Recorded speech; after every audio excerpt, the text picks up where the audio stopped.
Appreciate you. All right, here we are. It's a Sunday.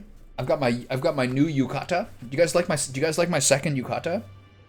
I actually think this one looks a little nicer than the other one. It's a little heavier.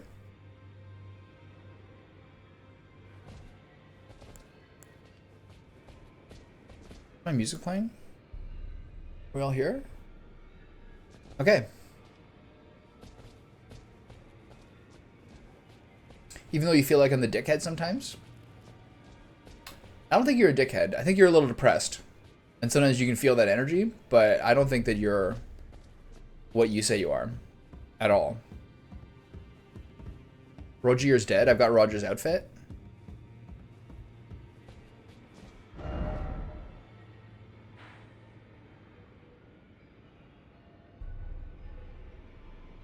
Okay, so was there anything else in Lionia that I wanted to check out? There's the Mausoleum Stone Bell Turtles.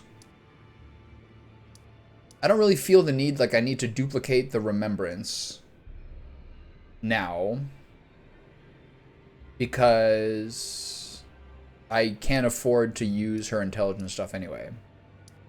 So the things to do are to check out the east of Limgrave. Okay, pal. Enjoy your last 3 hours. Target it up. I can check out this area more, and then this. Kyle was also recommending the Southern Peninsula, this area here. So let's check this all out. There's also that Kenneth Height guy. Where was that? I think it was around here. Hurricane update. I'm getting some concerning weather updates here.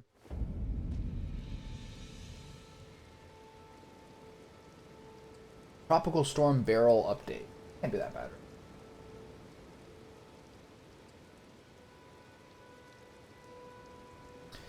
Can't even read it. It's so garbage, man. I really dislike the way that Windows 11 is, generally speaking. I really dislike the mandatory programs that are up. The way that my own advertising, like, you have to be like a computer wizard to like not have your own operating system advertised to you. Like, what a trash world we live in sometimes. Okay, where is this weather report? No hurricane stuff? Honestly, I don't care about myself. Sometimes the power can go out if it gets too windy. The thing that I find sad is that there's a bird's nest that just got made by my shed. And last year there was a bird's nest with like a robin in it or something. And then I went away. Then I went away to go see my family or something like that. And then when I came home, it was gone after like gale force winds. I was heartbroken. Heartbroken. Speaking of flying animals, 2 days ago, you might remember, neither of you here, but 2 days ago, just as I was starting to stream, there was a wasp in my office. There's like these little paper wasps that like live around my house, and they try to get in. They get in through the attic or something like that, and occasionally somehow find a way to get into my house. And so I grabbed a towel and I took the paper wasp. They're like about this long, and I thought I'd squished him, but I just kind of grabbed him in a towel, and then I was just too lazy to take him outside or whatever, so I threw him in the bathtub. And he wasn't moving, kind of struggled a little bit, and then just lay still. And then over the course of the next 12 hours, this is like 11:30 a.m. Over the course of like the next 12 hours, whenever I go into the bathroom, I see a little dark mark in the bathtub, and it just be lying there. I'm like, oh man, there's a dead wasp in there. I feel a little bit bad about killing him, and then like I guess he's still in there. And so I do my standard evening activities where I drink a sleepy time chamomile tea and watch 2 episodes of Neon Genesis Evangelion.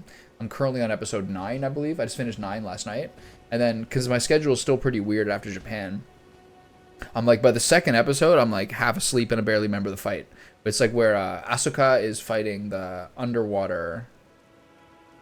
Asuka just arrives from Germany and she's fighting like that underwater angel in the middle of the ocean. And I barely remember that episode. It's like sneezing through it. And it's like 11:20 at night. And then I go and I'm like, all right, it's been kind of sweaty and hot today. So I'm going to hop in the shower as I brush my teeth, which I do pretty often. Do a little rinse off before bed. Like I feel like I sleep better and my sheets are cleaner. And I was brushing my teeth. And then I'm like walking around in the bathroom. I'm walking around in the bathtub showering, brushing my teeth. And I move and pivot toward the shower to get my face. And just somehow all the fates of the universe collide such that I step on that wasp somehow as it's like washed down toward the drain from the water and somehow step on it and it's still alive and bites me and stings me on my second smallest toe on my right foot.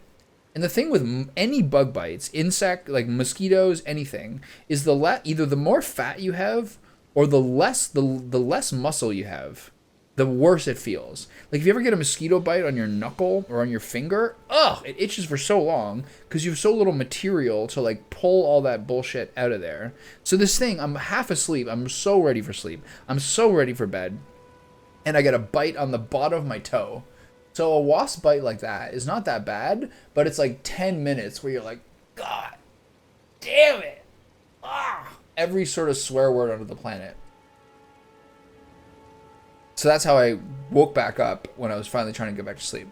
Also, I feel like I would probably like to do like a study of where your arteries are in your foot and your leg. But once the toe stopped hurting, as like the venom gets circulated out of there, it then paused and stopped in the bottom of my calf on the inside, just above the ankle. It sort of like coalesced there for a minute or two, and then when I lay down, I felt it right on the inside of my knee at the very top of the calf. So I wonder if that coincides with like a couple of arteries, and the venom had kind of like pooled there in the artery as it went up. But it was so like, honestly, I'm pretty Buddhist overall. Like I don't think it's right. Like I kill mosquitoes and ticks and shit, and if I step on things, I'm not gonna lose sleep over it. But I try not to kill living creatures any more than I like really have to, except mosquitoes, fuck them. But I kind of felt bad about killing that thing because normally I just kind of take them outside. I took the first like 5 or 10 outside when they started trying to invade my house in early June, and then eventually I was like, all right, I'm just killing these things. I'm sick of it. But I deserve that. I like half squished him and like left him to kind of like molder in my bathtub. I deserve that bite. Respect.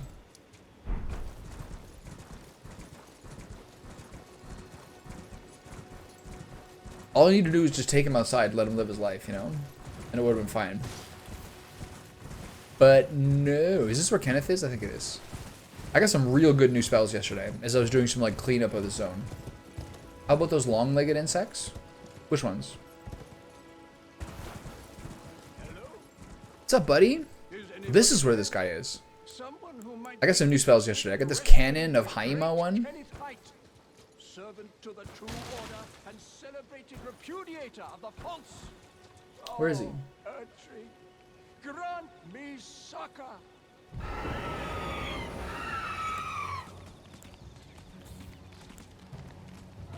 Hello?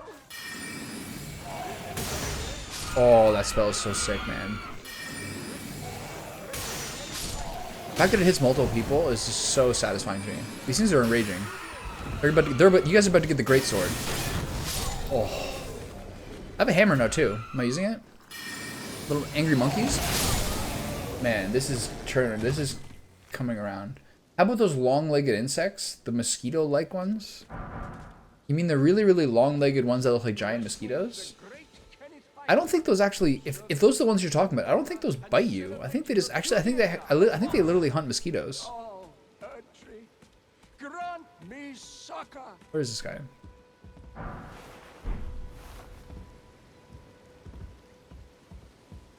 Hello? Is anybody there?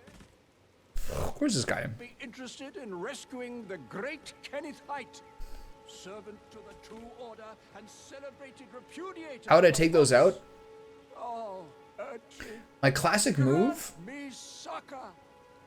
My classic move is to trap them under a glass and put like a card under the glass and then take them outside.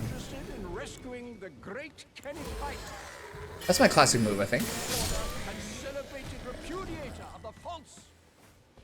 So how does like how goes life as an active contributor to the Albion Online educational scene going? Is anybody there? Someone who might be interested in rescuing the great Kenneth Height. So how goes tutoring the Albion Online community? Repudiator of the false. Grant me succor. Where's this guy's voice coming from?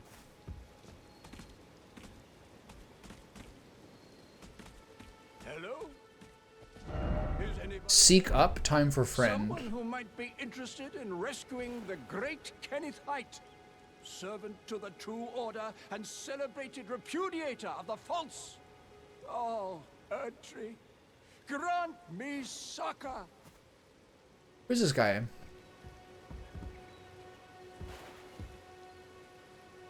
Hello? Yeah. Is anybody there? Someone who might I'm no more of like an authority than anything, but in my experience, to some degree with myself, but also seeing other people, and also taking advice from people I think are very wise about it, like Eris, aka avoiding the puddle. There's like nothing that like is a bummer more than like focusing on what your viewership is like. Because it kind of like forces you to be quiet. You know what I mean? You're like thinking there's no point to it. As Eris says, streaming is a great hobby and a bad profession. And fun is always more important than success. Where is this guy?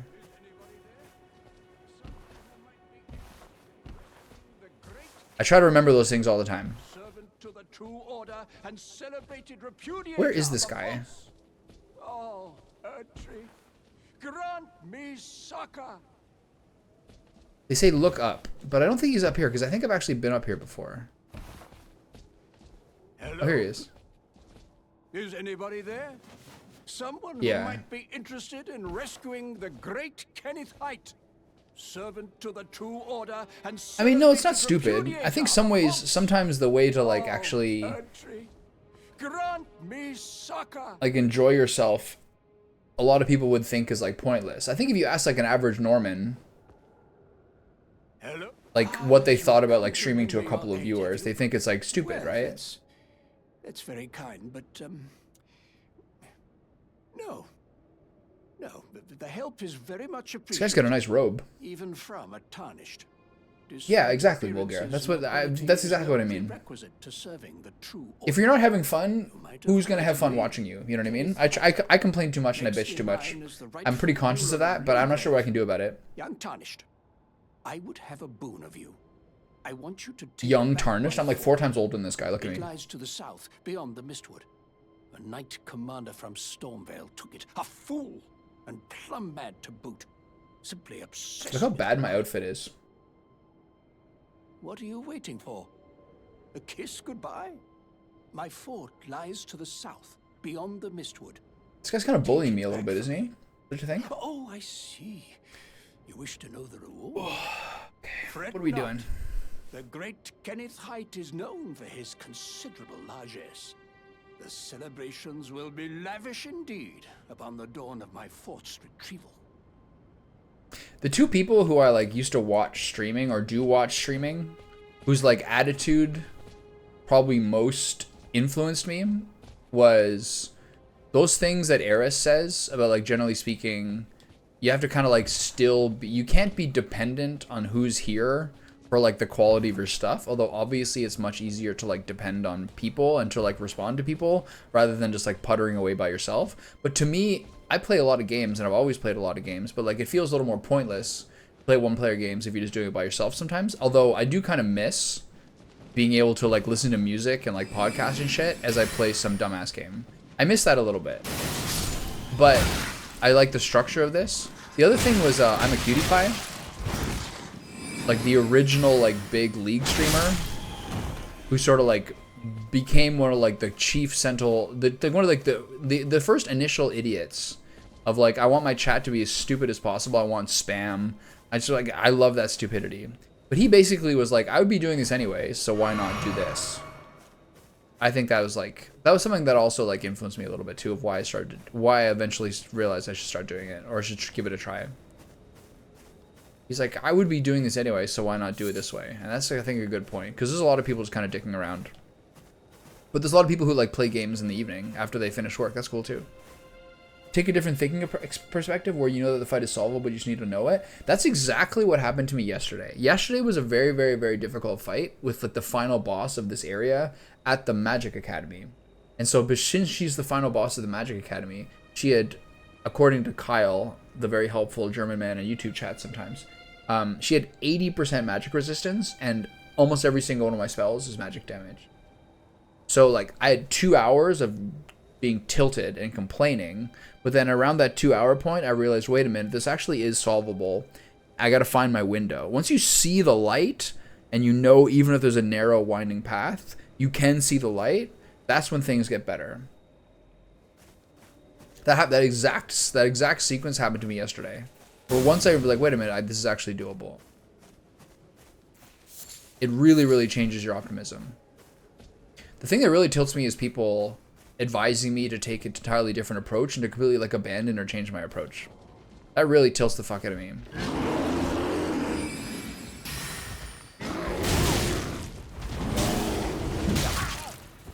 This guy's pretty weak. Can you shoot him, please?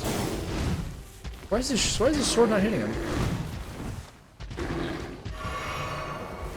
Is it an imaginary sword?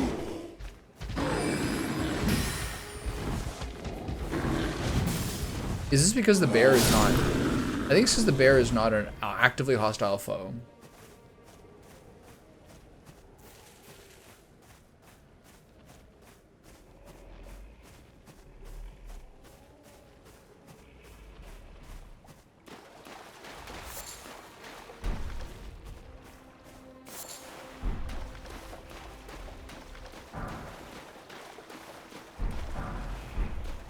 One thing I'm wondering is how, at the end of all of these games, which one I'm going to enjoy the most. And the thing related to that, which I was mentioning yesterday, right now enemies in Underrail feel close to impossible to win with the hardest difficulty. Like I have to either unreal amount of luck or just find something really dope from random looser progress. Yeah, that sucks. I know some of these Dark Souls fights, or some of the FromSoft fights, sometimes like luck is a huge amount of how you eventually get through it.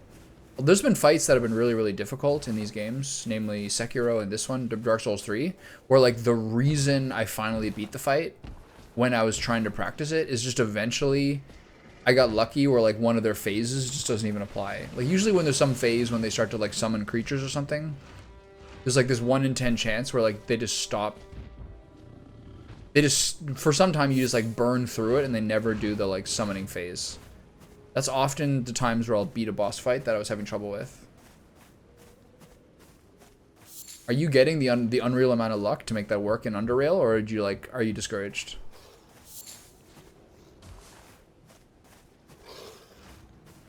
Also, yeah, I mentioned this earlier, but I need to talk to you about something. I need to figure out GIFs and everything. So I don't think I'm going to do some sort of like random animated character branding. I'm probably just going to do things that are like basically just me. So maybe some of those like maybe some of those animated GIFs might actually make it into the might make it into the fold. We should talk about it later.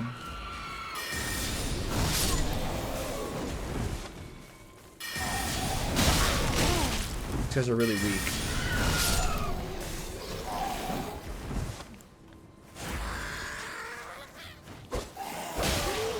I'm getting Sekiro vibes, all these monkeys here.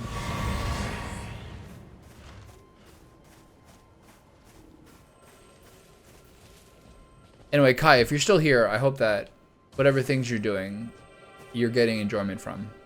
On their own merit, as opposed to like how they're received, you know?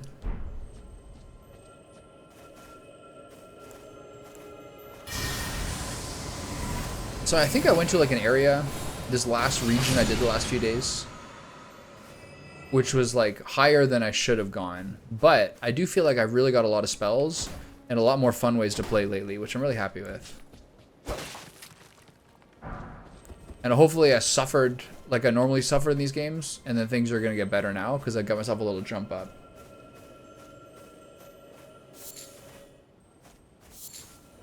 Gold tinged excrement. I'm picking excrement off the ground.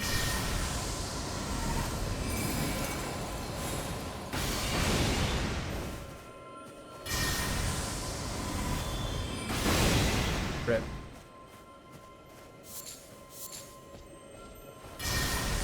What are all these guys doing here? Extremely awkward.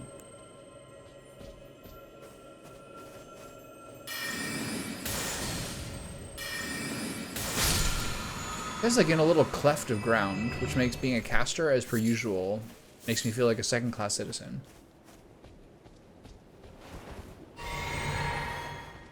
Man, with the talisman to increase how much magic I get from my Estus flask, I basically have to be at 0 to have a full value flask. To some degree, that implies that I should increase my mind stat a little bit.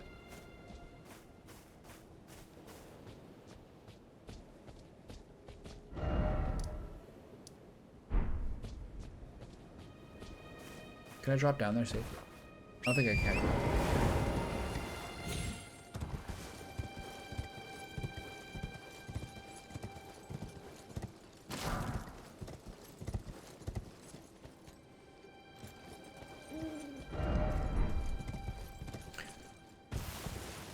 Why does that owl with glowing eyes? Why does the sign nearby say this could be a fruit? Question mark. Could this be a fruit? What are we saying here, fella? Okay, I've been to this merchant before. Do I have any money? 918, not really.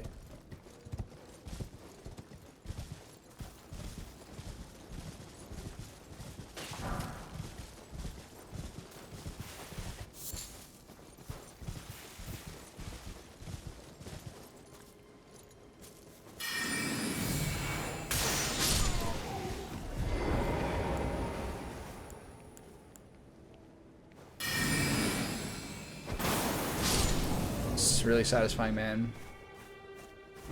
Open for business. This is the merchant? Oh, I remember this one. He's up here?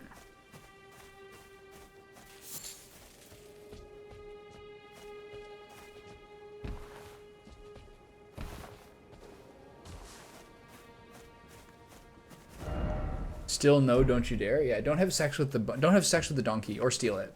Ah. Hello. How nice of you to stop by again. Please buy something, won't you?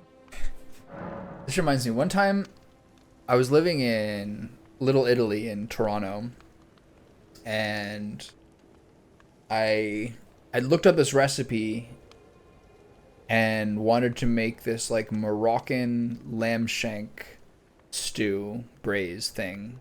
It had lots of dates and lots of cilantro, and you need dried dates and chopped dates and lamb shanks and like onions and whatever, garlic, whatever, a bunch of spices, a bit of cinnamon. This huge elaborate meal. And I was like, if I'm gonna have this, I need some flatbread.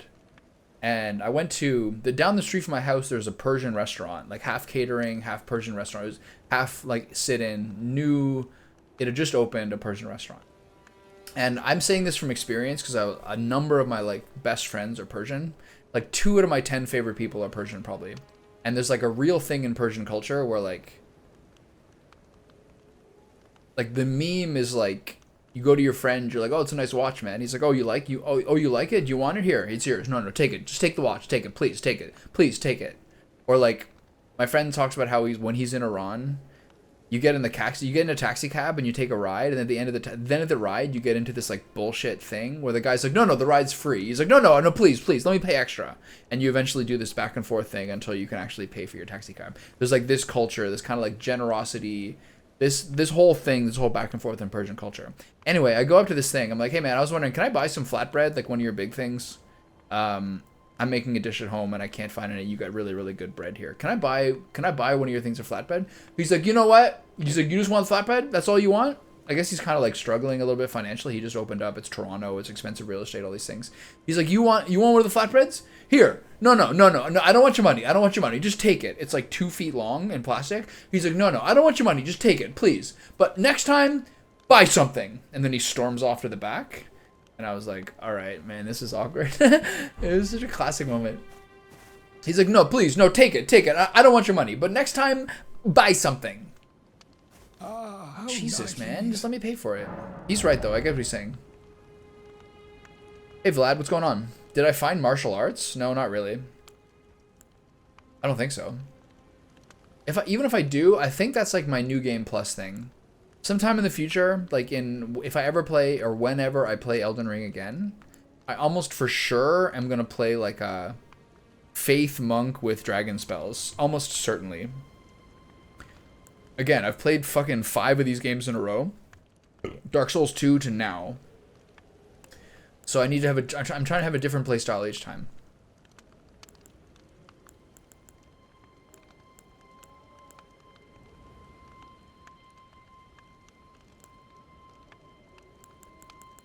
Nice looking shield there.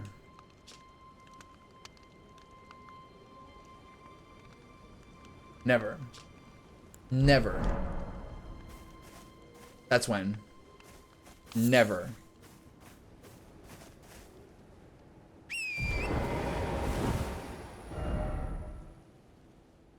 That just doesn't seem fun. To like constantly roll backwards and constantly have to try to kite people. It's kind of similar to this, but there's like an inventiveness to spells that I find a little more appealing. I mean, yeah, doing some sort of like melee range, doing some sort of ranger type thing where you have like a short sword but mainly go from bows is fine. I bet it's probably pretty good for bosses, but I have no temptation to do it at all. Zero.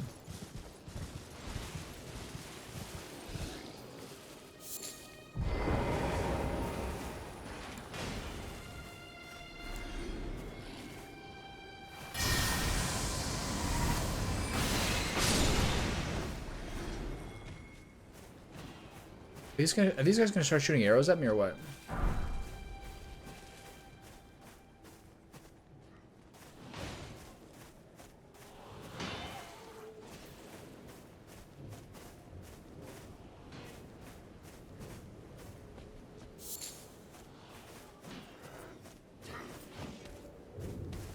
Oh.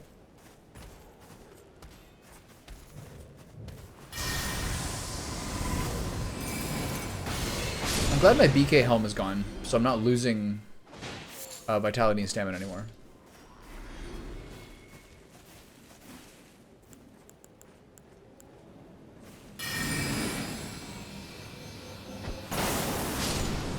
God, these guys are so weak now. And you can invent playstyle for just one weapon or armor? What do you mean? Are you saying I can, or? Oh man, these guys are weak. Alright, pal.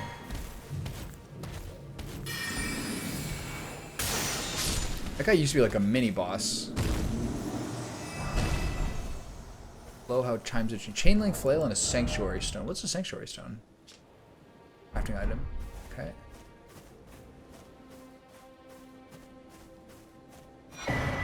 Another golden seed, 6. So these things reliably drop golden seeds, I guess. Which I guess is like the beginnings of an Erd tree.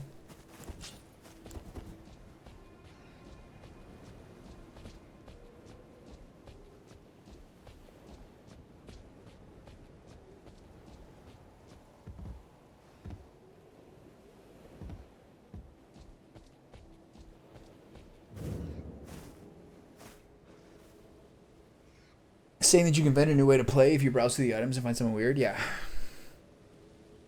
That's the question, though. Like, compared to, like, doing this sorcerer build, where I have, roughly speaking, probably 40 spells at this point. This looks like 41, 2, 6, 7, 4, 7, and 14, 19, 24, 20. I have 29 spells. And probably through the course of the game, I'll get like 60, right? That is a broad enough play style that I can switch things around. But to me, it feels like, personally, in a Dark Souls, Elden Ring type game, if you're looking through one or two specific weapons, that is still like a very narrow play style. That doesn't necessarily appeal to me that often. I tried to have some difference in each game. This is my dexterity game. This is my like tank with a shield type game, but it's still repetitive with sort of increasing mastery, but I really think that's like pretty narrow. My Sekiro thoughts video is actually the first one that's like done fairly well for me personally. Like it's in like almost it's like in 160 or 180. And one thing I mentioned in that video, which I think I thought about a lot as I played all these FromSoft games, is like Bloodborne and particularly Sekiro have a very narrow playstyle, but it's very deep within that slice. But it feels like Dark Souls 3, and maybe to some degree this game, but to a lesser extent the Dark Souls games, you choose the weapon or you choose like a stat you're specializing in, But like, then you have what, 6 moves? 8 moves? It's not that interesting to me. But it helps for replayability.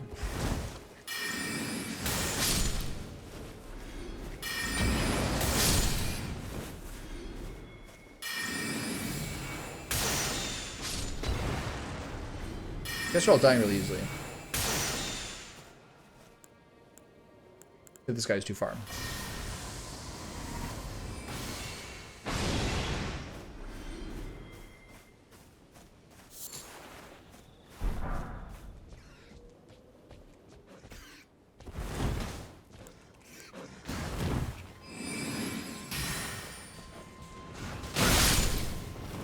Get off me, bud. Okay, so I can go up the stairs to the walls, or I can go inside here. Let's find out.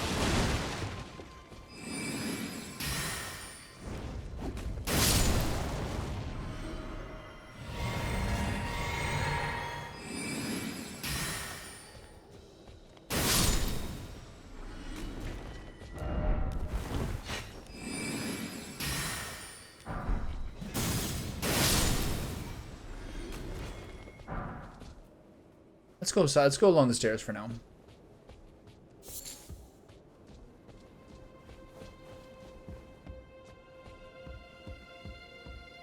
I actually broke down eventually. Yes, I finally broke down yesterday and started to use the summon for the first time, and also upgraded my summon to get through that boss fight.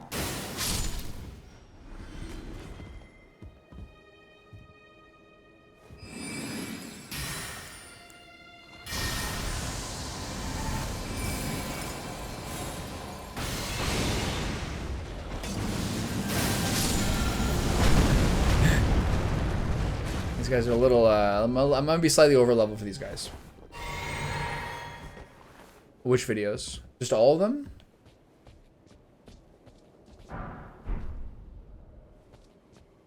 The VODs or the thoughts videos?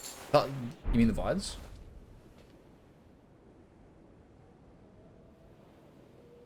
Thoughts videos. Yeah, I don't actually... The thing with the thoughts videos is I can't actually... The thing with the thoughts videos, I can't actually get a freeze frame that I'm ever happy with because it always is blurred. It's always blurred whenever I try to do a freeze frame from the thoughts videos. It never looks good. So I basically have to just go, generally speaking, from the ones that YouTube suggests. And then maybe a quarter or the fifth of the time when I do like VODs of playthroughs, there'll be some kind of good one from the YouTube suggestion ones. But more often than not, 2 out of every 3 times or 3 out of every 4 times, the YouTube ones are quite bad. And you have to get one yourself. And then once in a while, especially for a game like Sekiro, which is so beautiful, I'm very, very proud of the thumbnail. Not so much for Dark Souls, because the game is so dark, literally. And these have been okay. Some have been good, as long as you're fighting a boss fight. But some of these so far have been like just okay. But a game like Sekiro, or to some degree Bloodborne, but mainly Sekiro, has really, really nice thumbnail freeze frames. Just because the game is so beautiful. Yeah, that one's a good one. That's probably the best one. Like the most recent thumbnail, Thoughts video, probably is the best thumbnail. A lot of them, they kind of look goofy. But it's funny, I don't know. They're always kind of funny, I think.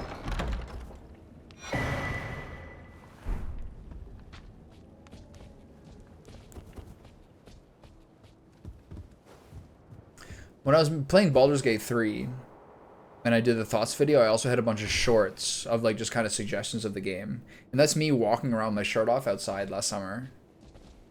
And so like every once in a while, like one of those Baldur's Gate 3 videos, the shorts instead of view, it's just me clearly not wearing a shirt, but just my face. And it's such like a cringy thumbnail. It's so funny. Like, does this guy think he's a beefcake? No, I don't. But I need my sunlight. Is someone else touching my face? I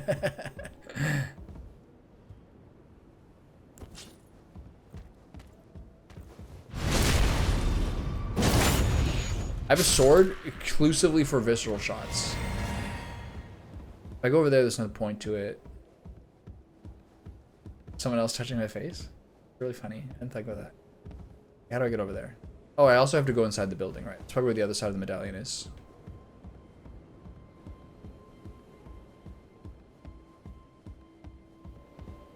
She's got a nice look. She's got that Rogier hat and then just no clothing on. Respect that.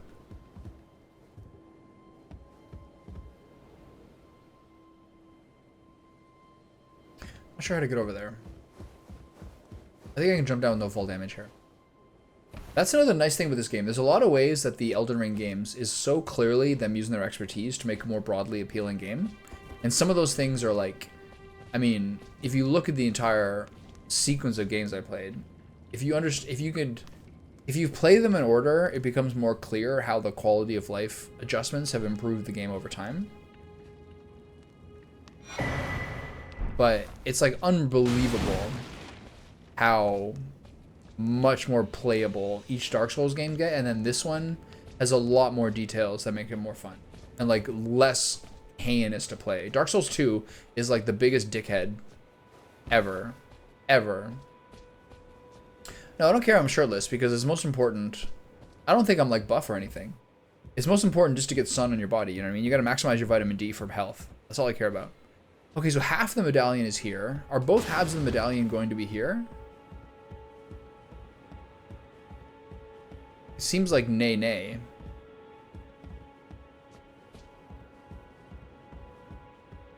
Maybe the guy has the other half of the medallion.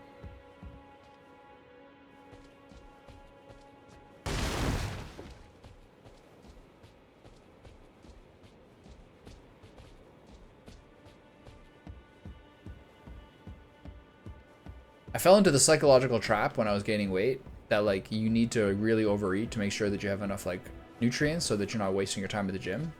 My body fat's too high.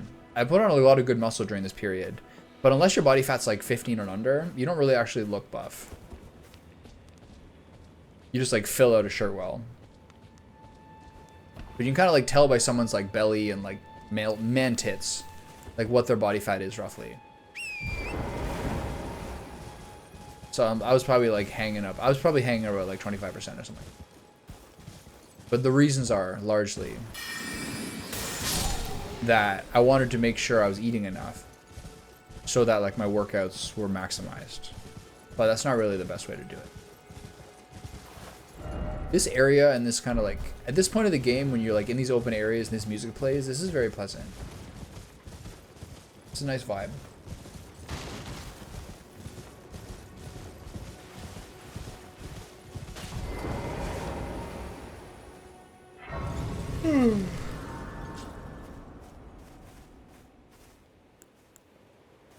A lot of these world map areas, they actually have a pretty good way of encouraging you to keep going and keep progressing by refilling your flasks over time.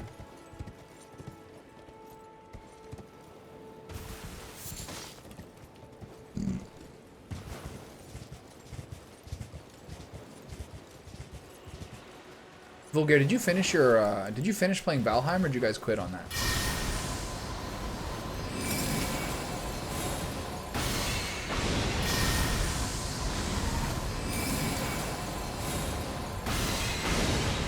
That's good damage.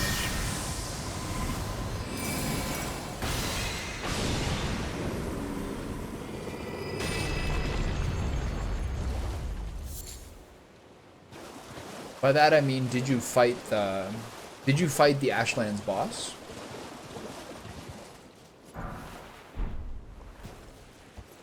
That would be my criteria for finishing. Yeah. This is a staggeringly large game. Did you find it too easy because of the way that you were playing?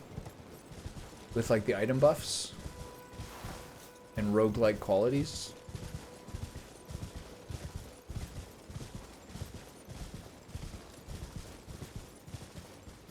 Were you saying that? I really like getting golden runes, so I'm really happy with any of these tombs. This one's only got 2. Normally they have like 5.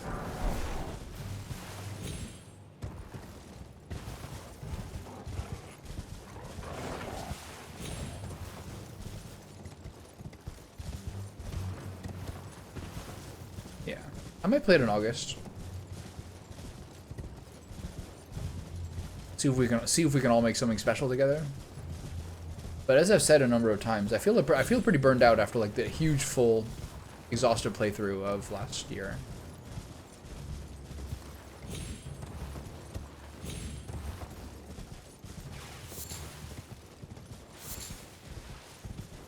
Yeah.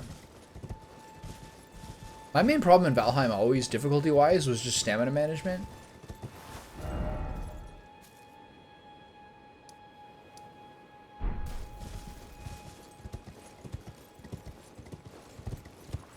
That would be like the same way I always die in FromSoft games because I get caught drinking. I would always die in Valheim because I'd be out of stamina. Worst fucking feeling, man.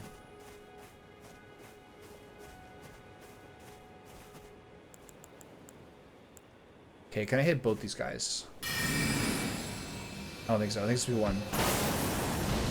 Neither? Okay, that works too.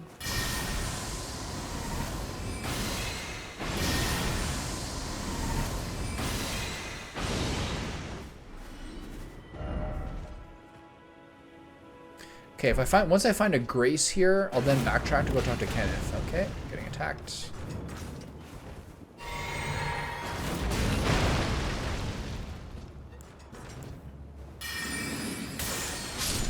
Really like out leveling a lot of this stuff. Ooh, that hits hard. That's really fast. I love it.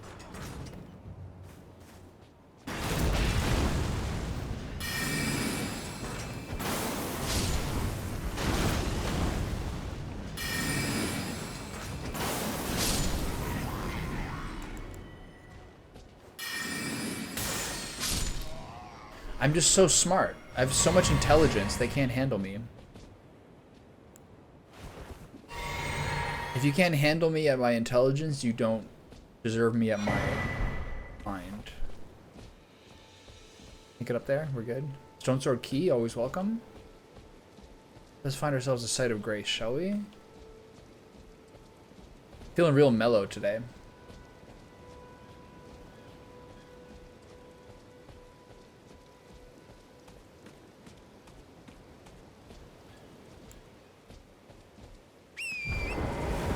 What did you think of this game overall?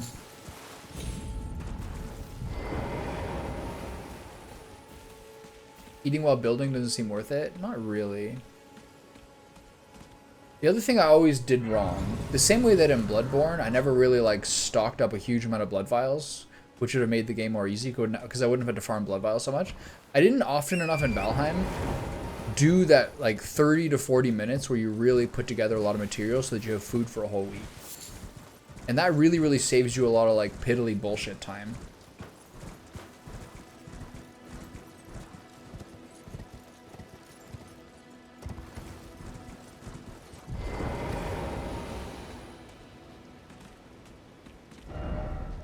Hello? Is somebody there? Might I bend your ear for a moment, please? My name is Irina. I've escaped. I wish that they had to the south. given you the Featherfall cape earlier in Valheim. I can't be sure what it is. My eyesight's been weak. But I understand why they don't. But I swear I heard frightful howling from all over. My good father secreted me out the castle, but decided himself to stay. He says it's his duty. As commander. I fear for father's life. The servants are full wrath, filled with hatred for every one of us. They've since come for every one of the companions I escaped with. They haven't spared a soul. I fear it's no different at Castle Morn. Please, I implore you, would you mind taking a letter to my father? At the castle, my soul wishes that he escape, even if his honor should be the price. Please. It's a nice picture here. I just want him to be safe. The campfire on your face and the Erd tree in the background, this is dope. Thank you, dearly. Then please, take this. Deliver it to my father, who remains in the castle, if you please.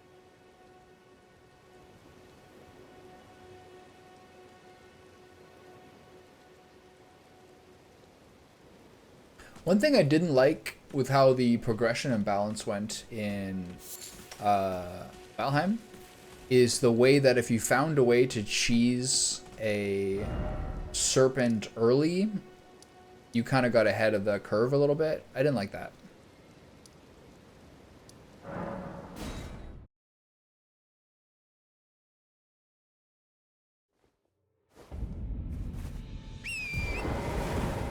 Yeah. Fair.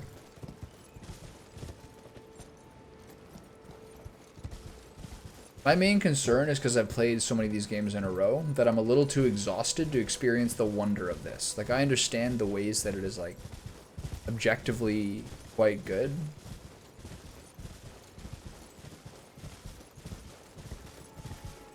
I'm gonna have to kind of think about that a little bit.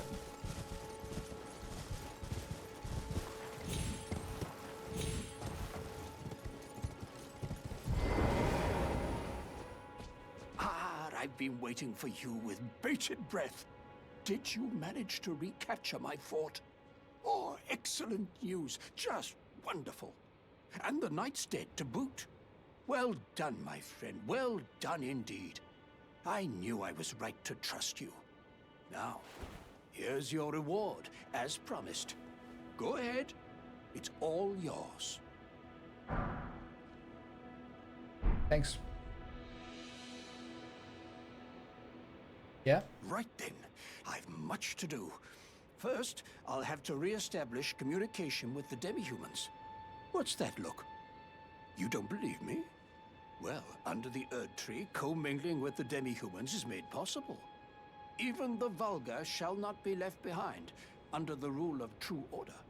Which is why I, Kenneth Height, next in line as the rightful ruler of Limgrave, have sworn to uphold it. Just you watch, my friend. Just you watch. One thing I think that...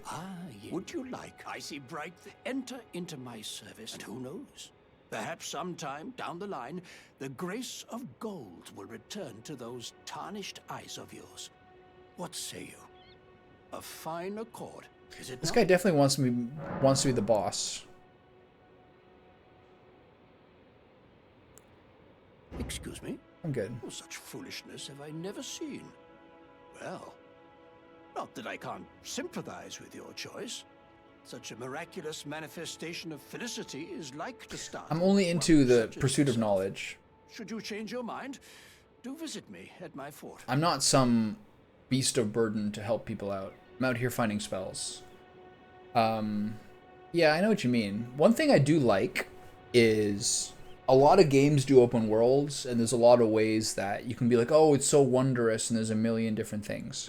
And it's very, very easy to make these worlds, but it's also hard to make these worlds stand out from each other to find something good. One thing this game does very well, I think, is, I mean, besides the fact that the Erd trees and the huge structures are seen from very, very far away, which allows a certain, like, framing of it, one thing the game, I think, does very, very well is to make it not just a bland, here's a bunch of stuff, so it's wondrous and beautiful, because that's good, but there's a fucking 100 games that do some open, natural, beautiful world. The fact that they've done it post the shattering, so there's a lot of evidence of structures and architecture that's like shattered and broken, that I think they do quite well. To frame this game historically and that the breaking has happened as part of like the classic FromSoft mystery of how apocalyptic everything is, that really, really helps with the open world design seeming more interesting. Because these games are kind of dead. They've always been this way. Bloodborne, every Dark Souls game, this one to some degree. Like, the world is not, like, rich and vibrant with human life. You know what I mean? So they've at least sort of incorporated that story into the aesthetic in a way which is effective, I think. Okay, is there anything else I want to do here? I want to go talk to... The Half-Blood Wolf guy's not here anymore.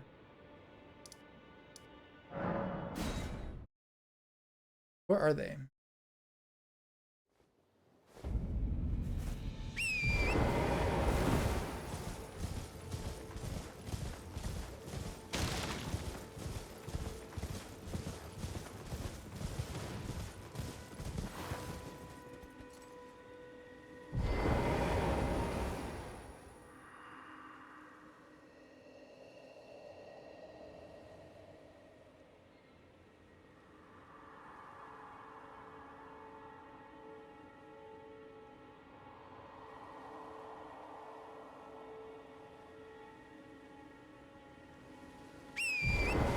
Okay, a little backup. I'm glad I didn't pledge my service to Kenneth Height. You early on was like, what are you still doing here? Come on. Head off and do my bidding. I was like, no, fuck this guy. Okay, the Mistwood Ruins were where the giant bear was and where the half-wolf men used to be. So now the half-wolf man apparently seems to have migrated to where the three sisters are and the witch. But I need to explore that more fully. I don't really know where he wanted me to go.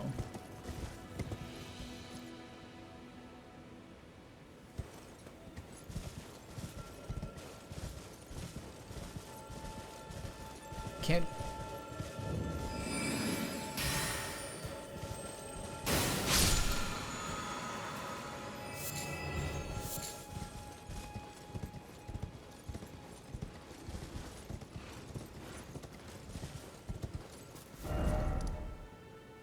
The Siofra River Well. This is the river well that I was talking about before. That I had been like, there's some other well I saw somewhere, so that's where it was. Using the greatsword from on top of the horse is extremely cool. Fucking Night Mage.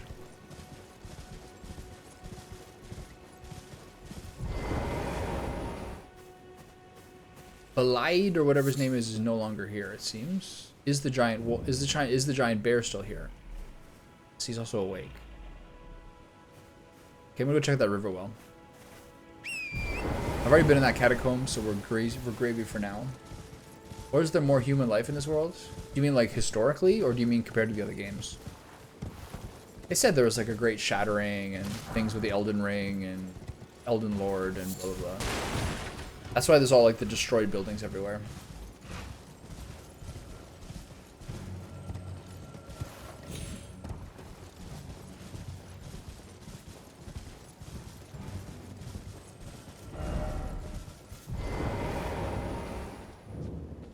Yeah, for sure.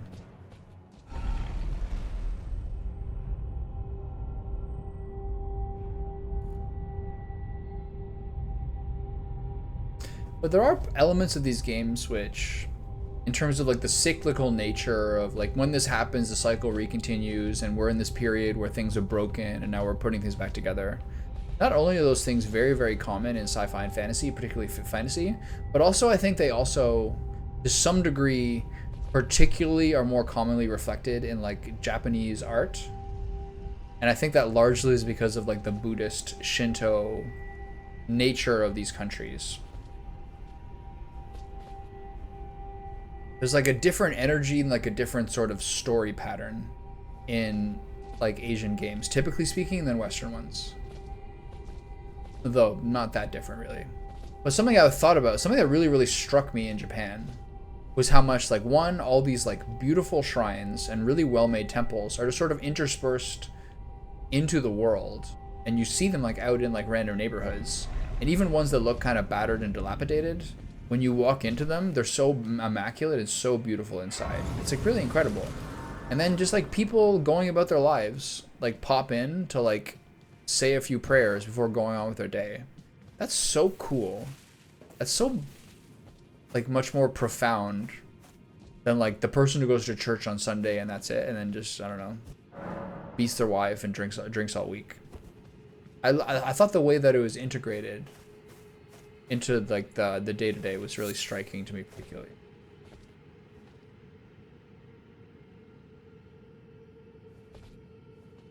I kind of understand what you're saying a little bit.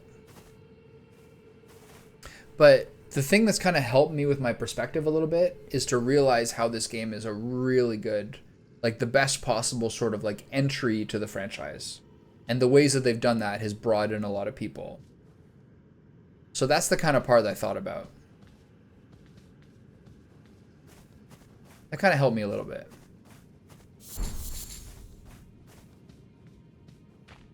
Also just objectively such a huge world. Such an amazing amount of like, the character design is so good. And also I just think the way they've been building constantly, you know what I mean? Like there's always a new game, they always build on it, they always use characters from the previous one. Like the way that they keep kind of making the same game allows them to have a very efficient method of production. keep using the same animations, or this weapon does this, or like basically using a longsword in this game is the same as using a longsword in Dark Souls 3. So they have an efficient production method by continuing to essentially make the same game every 3 years. Just with like more staff and like more experience. There's like a continuity to that, which I really think is really smart.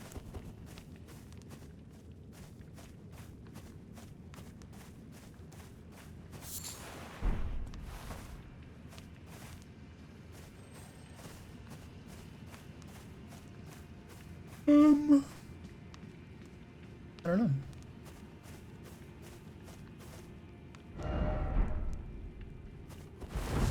One thing I have thought about a lot, especially since Dark Souls 3, is how I have always personally had sort of like a predetermined perspective of what an RPG is. You know what I mean? And this game, you're like, oh no, it's like an action adventure game. Whatever. But increasingly, the way that they've made an RPG that's live action, reactive, these things are really excellent ideas for like making.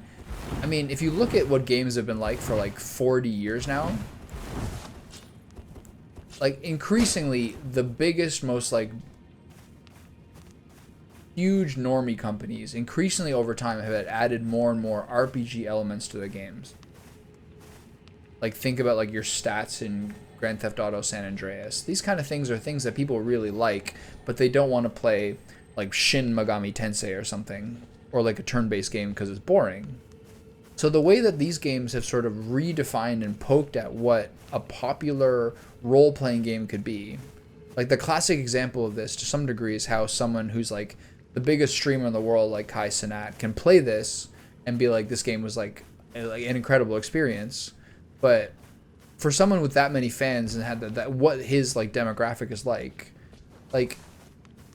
to bring the same way that kind of Game of Thrones made fantasy television become more broadly palatable to a larger audience, games like this are really, really effective at expanding what things can be like cool. Someone did a 4-hour video of how RPGs were and how the RPG genre is difficult to identify. Could you DM me that video?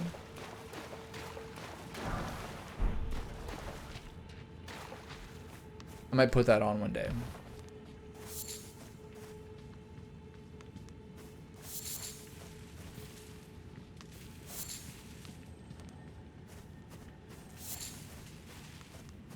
I actually found a niche for a video topic that just from a couple of cursory video searches yesterday on YouTube hasn't really been addressed. That's like pretty close to something I'm interested in. So I actually found like a niche yesterday, I think, for like a video that hasn't really been covered, or a topic hasn't really been covered, that I might conceivably do later this year. But I'm not terribly tempted to do like a long thing. I would actually kind of have to collaborate, I think, to do it. I just can't do like the I guess what's called the grunt work to some degree. I think if I was going to do like a big kind of essay style video, what I would do is I would probably try to outsource the like raw footage sourcing, and then I would script it, and then I would do the actual like tempo based editing myself. I think that's probably how I would do it. But yeah, I found like a niche of something that interests me that there doesn't seem to be a video about on YouTube. That's pretty hard to find.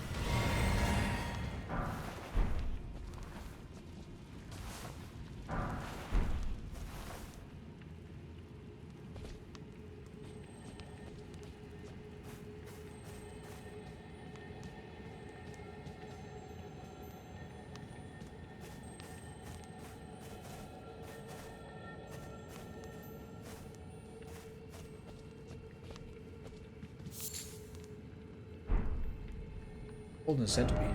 Could this be a samurai? A golden centipede? Am I having a Sekiro moment? The golden desiccator remains of a centipede, materially for crafting, kept as a fetish by Golden Order fundamentalists, especially the hunters of those who live in death. As such, they're found near churches and similar. Real, this is a little Sekiro throw. This is a little Sekiro shout out there. I don't like that at all.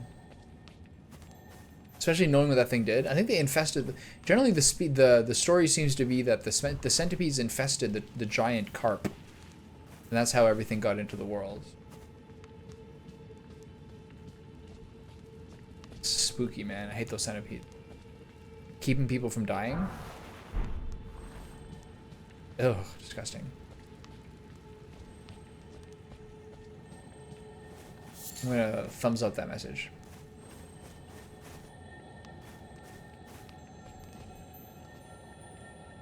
Doesn't look monkey-like. Looks like some sort of robed person, but also there's some like tree elements.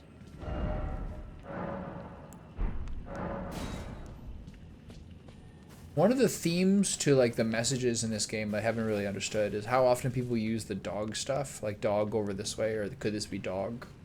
I think it's mostly for like annoying, difficult segments with bosses, but I'm not quite sure. I don't quite get it.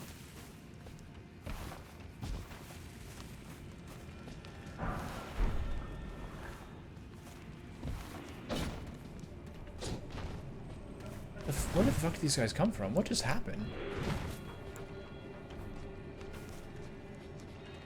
What?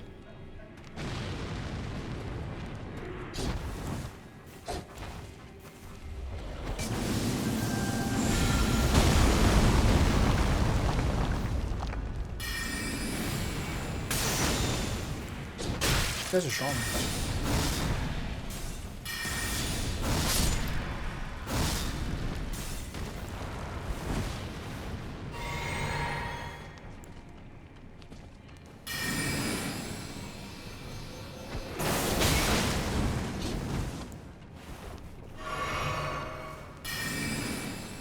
I finally have an exploding spell. Very, very happy about that.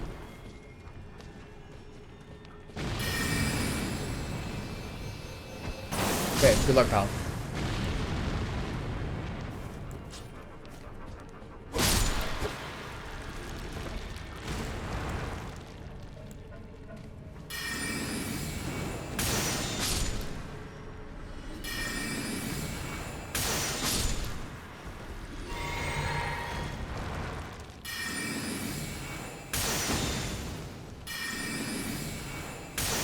What's my most efficient spell? I think the charged Comet Shard is effective. Where do these guys all come from? I guess they basically just erupted from... Creepy.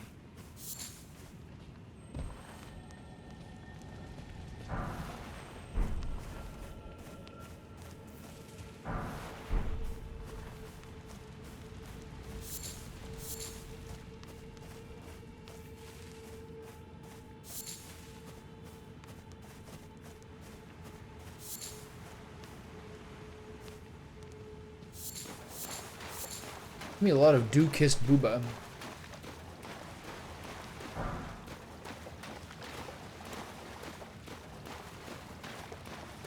I came from over there. I want to suss this out a little bit here and see what's here.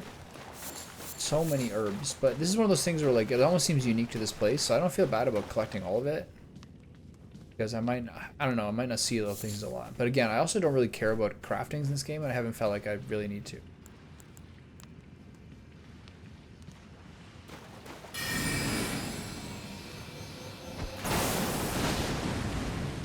So sick.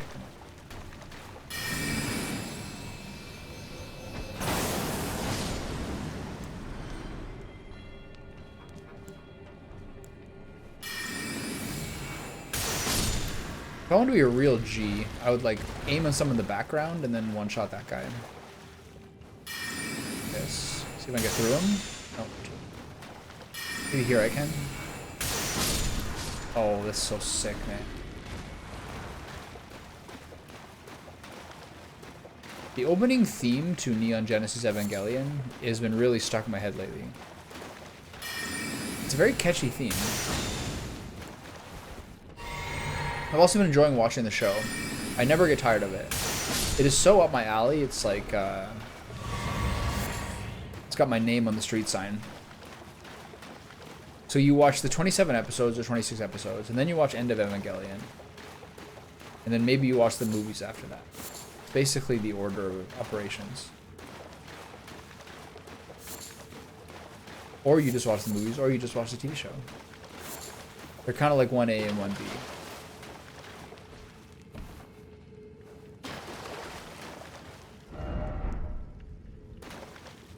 This is where I was before, okay.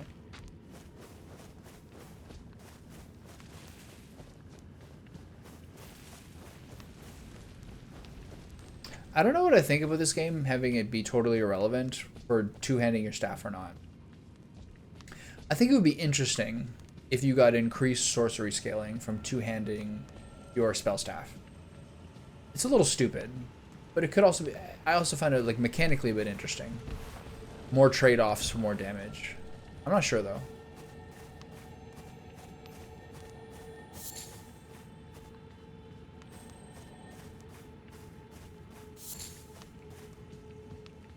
There's a lot of times where I've given like a really classic anime a try.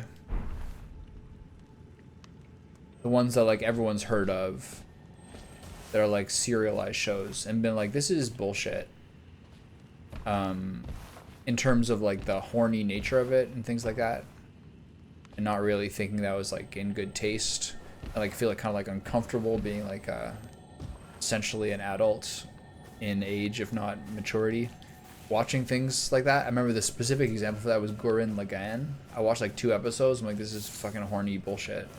It sucks. But there's also some horny bullshit in Evangelion, especially now around the time that like he spends all this time with Rei and Asuka. But it's like the same way. These are some of the things that make the show, in my opinion, so great. But I'll introduce the caveat that I am more someone who's experienced with like anime features than I am anime series. Because to me, like the One Pieces and Hunter x Hunters and things like this of the world and Naruto's are not worth watching. They're too long. The thing that impresses me so much about Evangelion is it takes like the tropes of mech anime and high school stuff and it uses that in a sort of like a thoughtful, interesting way. Like there's horny shit in this, but Shinji is 14. Do you understand how like girl obsessed a 14-year-old boy is?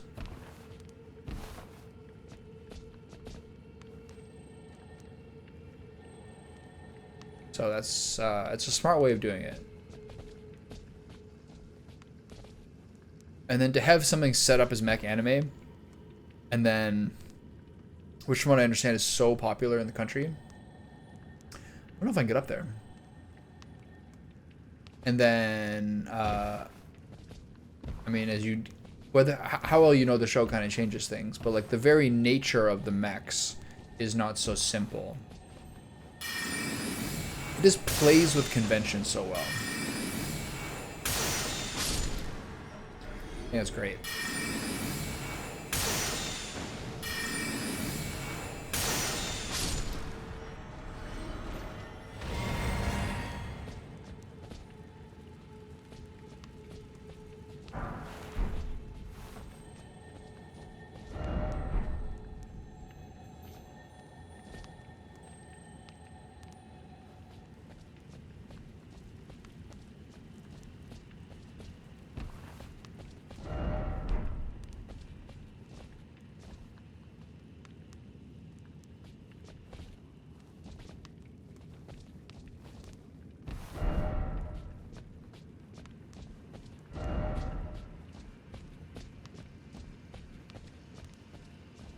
Can I make that jump? I don't think I can.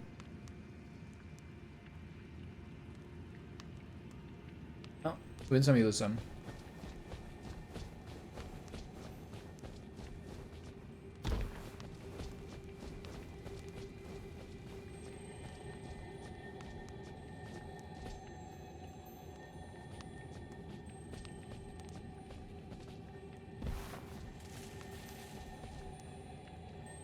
I have also find like it's only been a couple episodes that Asuka has been in it. I also find the Asuka being sort of white German, American, something. They're very confused, I think, about what she's supposed to be.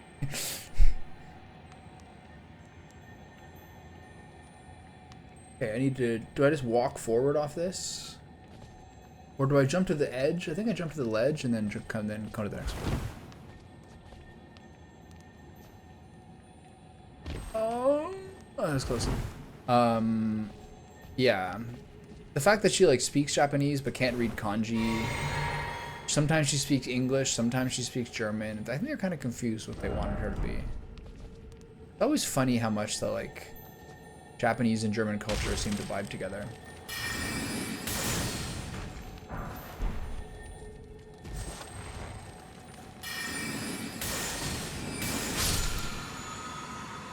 Ash of War? What are we getting? Oracle Bubble? Is that a spell? Sick.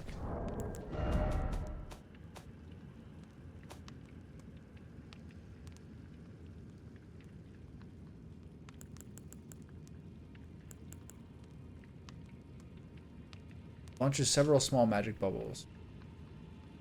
Oh, that one, right. So the other spell that I haven't tried yet is this one. The Great Hammer. I think the sword, especially with my staff that increased sword magic, is a little more useful. Anyway, time to finish this off. But I've definitely had, like, I haven't really looked that much into history stuff as I thought I might, or maybe I will. But, like, it was really nice to go to the country that I've, like, always found so interesting and to kind of have some new anchors for how I look into history. I have a really cool Japanese history book called Rising Sun or something. It's by a guy named John Toland. One of my dad's favorite books. It's about basically Japan, the history of Japan going up into World War II. Maybe I'll give it a second try. I hate reading nonfiction, though. But I might do that. And other stuff, just other stuff as well. Kind of re-pique my interest. But, you know, things will may kind of pass by over time. Something I'm really thinking about is how you go to another country and your life is totally different for a couple of weeks. You're constantly, like, out of your comfort zone and your kind of brain's different and you're like, there's so much novelty. But it's very, very easy to come back home and slip right back into your, like, normal concerns. Do you know what I mean? I think you have to be kind of careful with that sometimes. Just to get right back into being boring.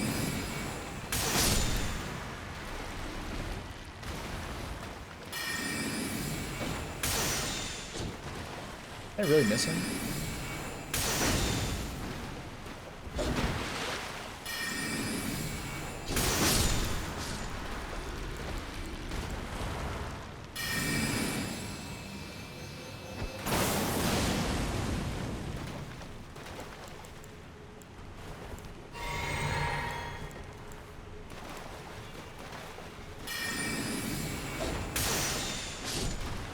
I missed him. That's so sick, man.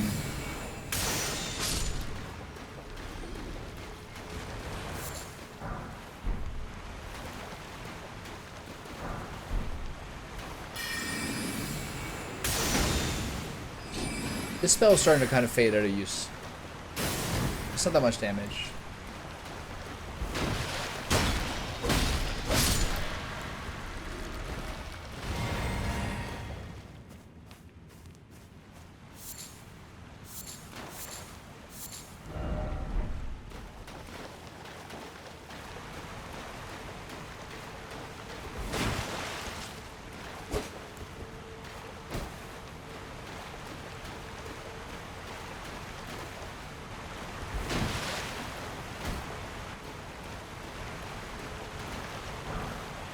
Soap?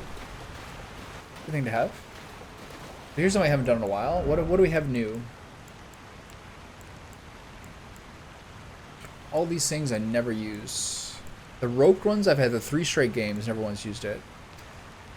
Bone darts, glintstone, magic grease, blood grease, freezing grease, shield grease,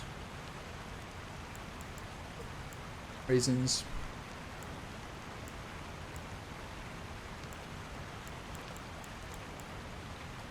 So boring.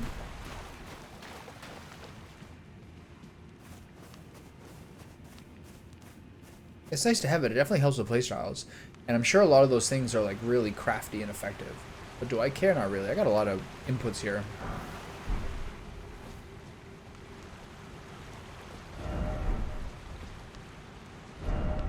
Be wary of hole. Time for rump. Okay.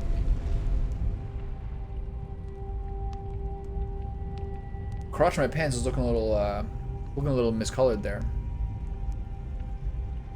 This outfit looks so terrible, but also great at the same time. All you can hope for.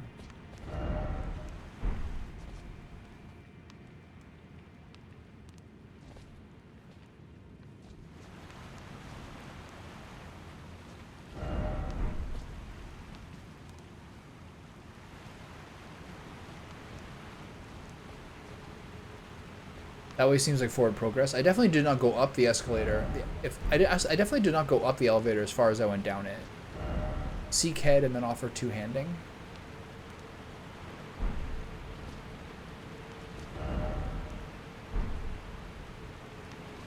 Do I have that?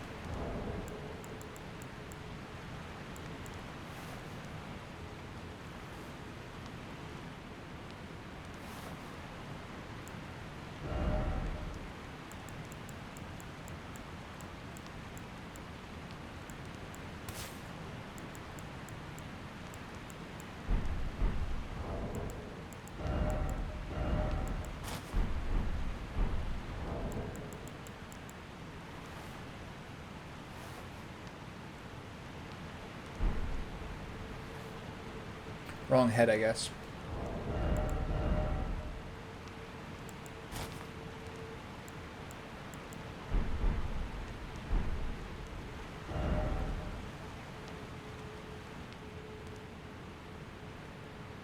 That guy's wearing just like a bandit's mask.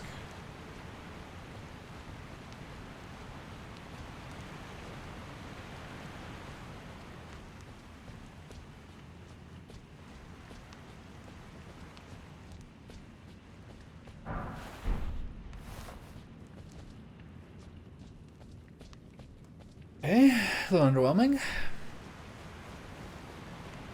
One thing I've noticed as well, that I'm convinced is the case, is when I was in Japan, I would go like basically like fighting like a bronchial thing, second half of the trip, like coughing up just like horrendous slime, and like having trouble sleeping because something about either nighttime you start to be more congested and during the day you kind of ward it off more effectively, or it's just that like lying horizontally makes it so your body doesn't like protect itself from like runoff as well.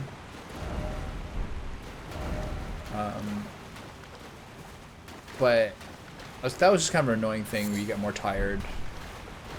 You kind of like feel like your brain is a little like more tired. You can feel it in your legs when you're producing a lot of like mucus to like clear your lungs out. You can feel it like, and you feel like you're more wearied. And you can feel like it's pulling you away. I swear from like years of being like a super pothead that like I scorched the cilia of my lungs to such a degree that I'm like more susceptible than the average person to like bronchial stuff. I just don't think I have the same defenses as most people. Like it's routine that Andrea gets sick. I get sick and Andrea doesn't. This guy's tenacious.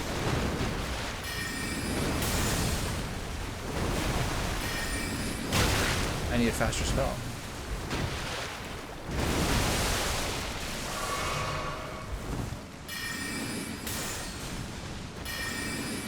Yeah, you gotta, if you stay on the offense, you're actually very good against me.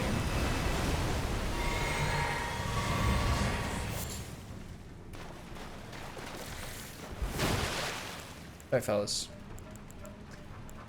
I'm gonna leave you. I'm gonna let you guys live. I have no issue with you.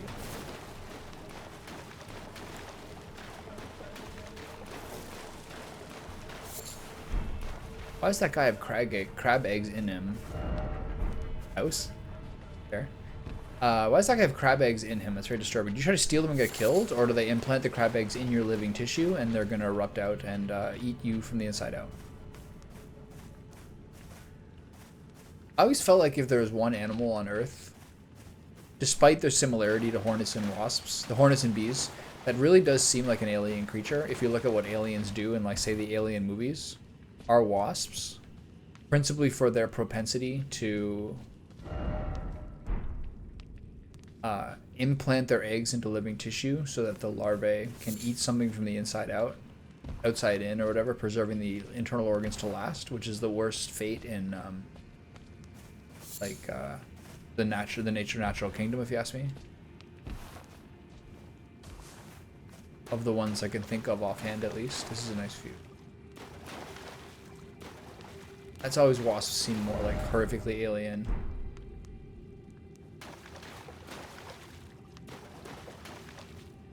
A horrible thing to be, like a spider. A wasp just attacks you from above, like a bird of prey attacks a pigeon, and it holds you still and plants its eggs inside your body. And then you're like just trying to be a spider, living your spider life. And there's a larva like on your back eating your flesh. I can't speak to like what level of pain spiders feel, but like at a deep existential level, like how horrible is that?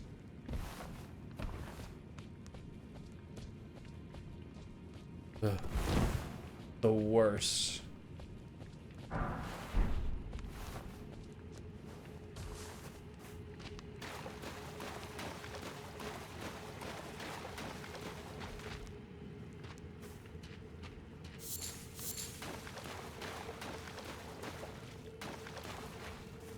Why is this not glowing more?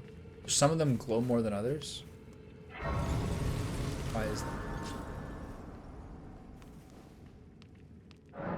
Feeling real fucking chill today. How much money do I have? I bet 7,000 for all that. Oh. Keep going. Oops.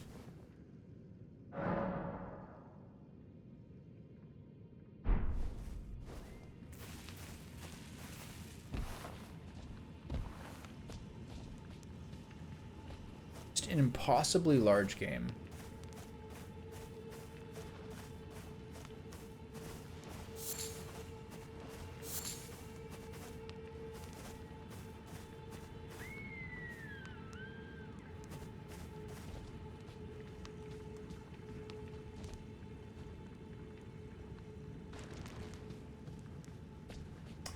Where am I and what am I doing?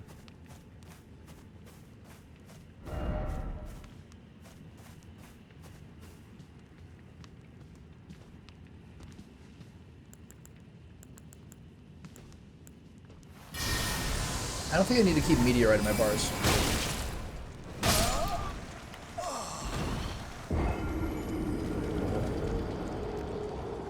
Was I yapping through that, or is that a silent fucking crab?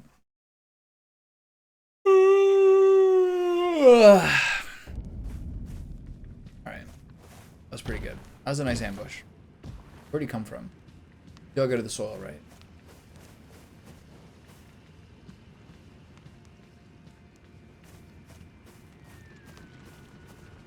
Or do you see me from there?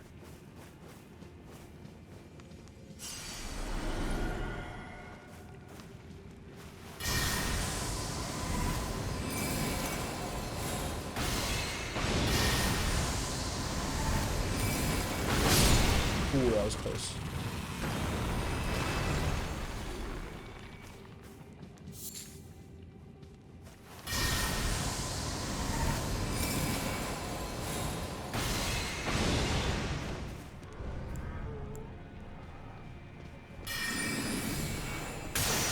Oh, it's those guys.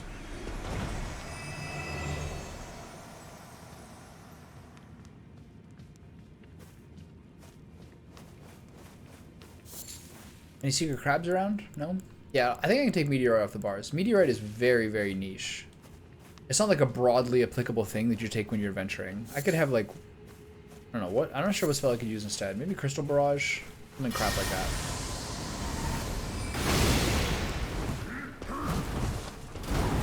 I'm stuck in this tree so much. I'm gonna die here. What am I stuck on? Am I really rolling into these bushes and you can't move out of it? That's so stupid. The second I notice how many souls I have, instantly things get dangerous and you have a risk of losing them. It's just so it goes. I'm like caught in like a cradle.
I meant to change my items and swing a sword at him, but it's kind of input delays sometimes. One thing I've gotten better at, I think, or I imagine is more likely they improved the system, is that I'm much less likely than I was in Dark Souls 3, and to some degree I think Sekiro as well, to like double dash from spamming.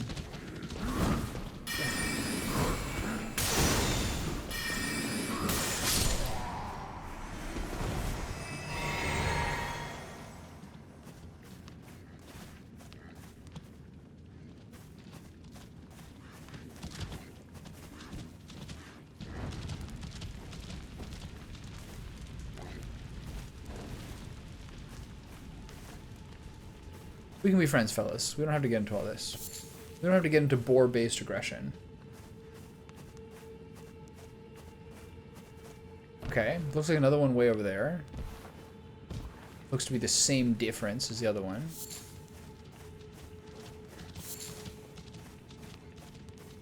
What is a roaming electricity? Should I start? I should be on Great Bow.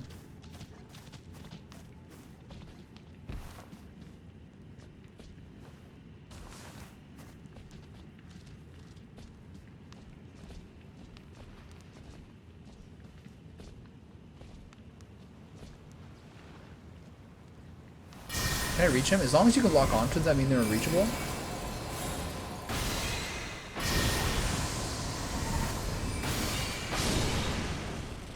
This spell is so great.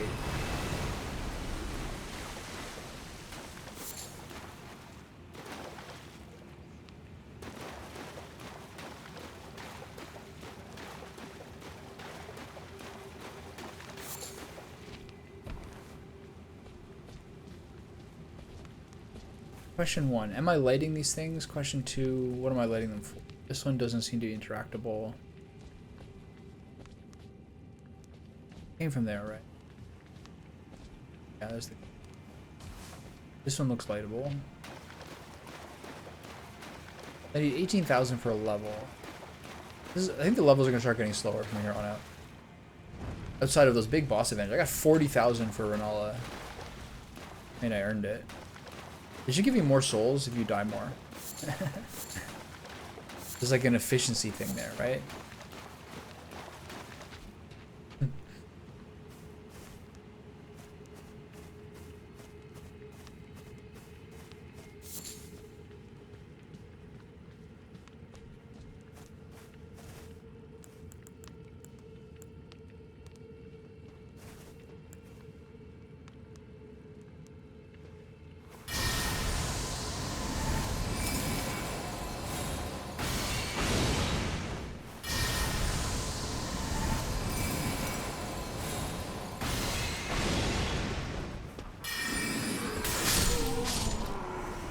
Pretty cool, man.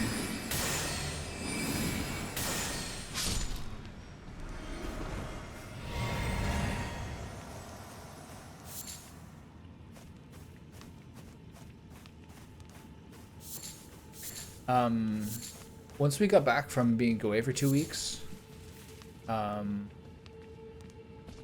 Andrea has like a, she lives like in the second and third floor of a house and the lady who owns the house lives on the first floor and does the landlady type things, and kind of like pretty casual. She's too casual for my like very relatively fastidious and responsible partner. And when she came back, there was like evidence that there was like a mouse had been running around, and for me that doesn't bother me too much, but to my girlfriend that's like totally unacceptable and like so disgusting, and like the house is like unclean to her and she's not even gonna stay there anymore.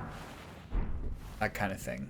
And it's kind of funny because when I talk to my parents are like kind of like me, you know what I mean? Like they're not too itchy or edgy about things like that. They're like, you know, things happen. Like as I've said before, like my cat would like bring mice and birds into the house to play with. They'd be like sometimes loose in my house. What can I do? I can try to catch them, birds, but like not so much the mouse. The birds usually would just die. And like my stepdad is like kind of like an amateur naturalist to some degree. And then when their cat kills mammals in the yard, he'll like keep them and he'll put them in plastic bags, and they'll be like in the deep freeze where like the peas and like the leftover like big haunches of meat and like the berries, the frozen berries are. And inside there he'll have like a frozen weasel or something, where he sends it off to like a local lab or museum or something. So it's really funny the way that like different families have different levels of what's acceptable. I was like, they're not like, they're like, yeah, we get it, but it doesn't bother them so much.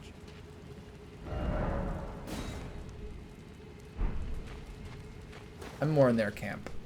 I don't think, not many things really bug me. When I was in Panama, living like basically in and on the outskirts of the jungle, there'd be some crazy infestations in my house, man, like termites and shit. Or like once every couple of weeks or months or whatever it was, there would be some new breed. So there'd be like basically like a new generation of some sort of termite like thing. And they would just swarm my house. I guess attracted to the light or the light or whatever. Like there would be hundreds on the windows, clutching in, trying to get in. You just have to be careful for a little while and make sure you don't let them in. And then in a day or two, like they're gone, doing their other termite. Like, I fight this thing, like I chit chat with it. I have a funny feeling I have to fight it. Sort of threatening, or something's gonna jump at me from behind. What exactly is happening here? Find out, shall we? Oh, it's just an uninteractable creature. I think I have a funny feeling the thing has. I have a funny feeling some sequence of events will cause this thing to have life in it again. Should I slash it in the butt? No response.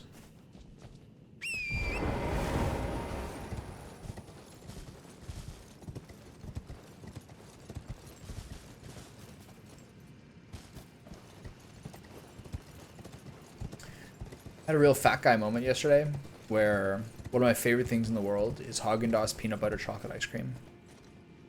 It's like chocolate ice cream with a peanut butter ribbon. My last two tubs that I had bought, like last month, had been like kind of older, where you could tell the peanut butter is like kind of hard.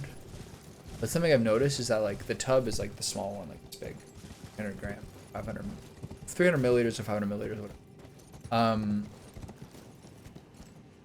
And if you just start eating the tub with the intention of eating the top half, sometimes if it's good, you have difficulty not just like knocking down the entire tub.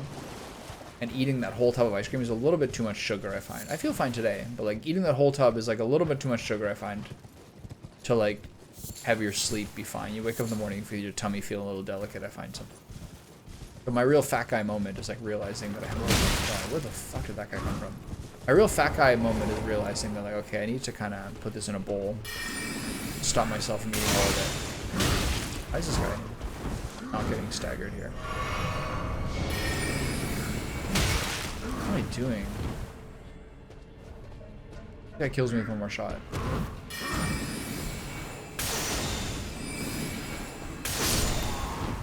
Snipe.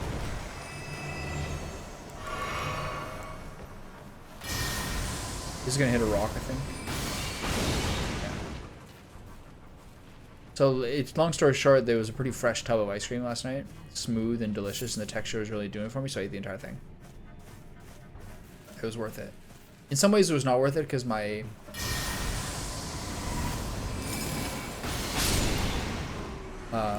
dinner was like sort of fattening overall. Oh. 2 peas of a pod, eh? A couple of range lads. I had like 2 sausages, 1 duck, 1 boar, and then duck fat fries and some sauerkraut. Like make a little mayonnaise, dip my fries in. So that is a lot of fat. That meal with ice cream. But you know, it's just one time. We're gonna be fine. You just can't have that every day. Like I have 2 more sausages because it's a package of 4. Tonight I'm gonna have them with rice. But I'm in like full-blown charcoal season right now. And some of the reasons that's so joyful is like, if you can't think of what vegetable you're gonna have with your meal, the fact that you could just like dice up a shallot and put like alternate diced up like big cubes of shallot and cherry tomato on a skewer to kind of drizzle it with olive oil and just like put that on the charcoal with your meat. And then just slide it off onto the rice. Do you understand how delicious that shit is? So good.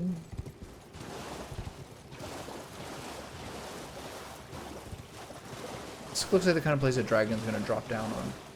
Let's take a look. Where is the way? That's the Hollowhorn grounds. Nothing really there.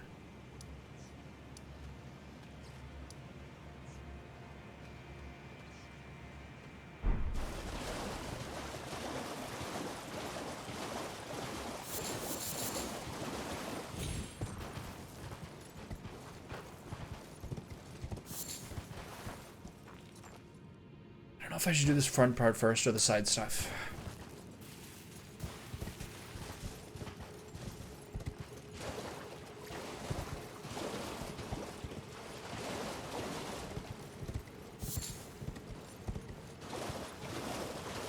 The music's a little bit like Fallout-ish.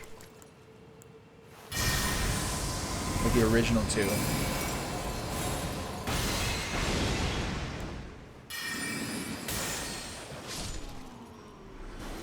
Not sure the guy even knew what happened there.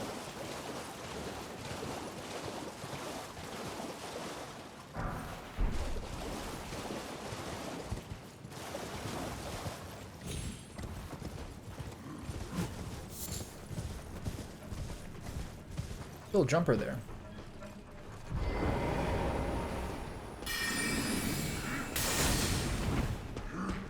Move, move, move. Am I dead here?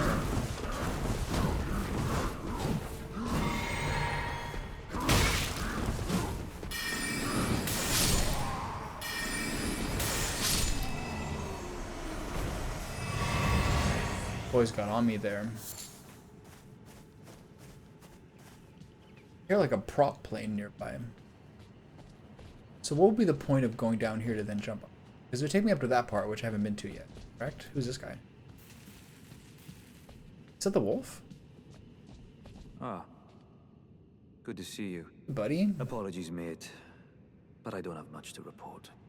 I can see bloody Nokron right above me. Oh, this is where I'm supposed to go. Sick. Stumped. I've tried all the gateways, to no avail. Perhaps it's time to ask Celevis. I recall that spiteful little rat acting like he knew something. Let's give him a squeeze. Show him just how sharp my teeth are. I jest. Besides, I should check on some things here. Leave this place to me. You just do what you feel is right. It's not very like from If either of us self-dialogue. learns anything, we tell the other. Right? Yeah, this is the kind of guy I'm like down to. That's the kind of guy I'm like down for life with. I couldn't possibly think of like a better person to have like on my side fighting in this game than that guy. Go up here, see what happens. Sure, like a big tank would be nice too, but that guy is like right up my alley of like who I'd want by my side in a game like this.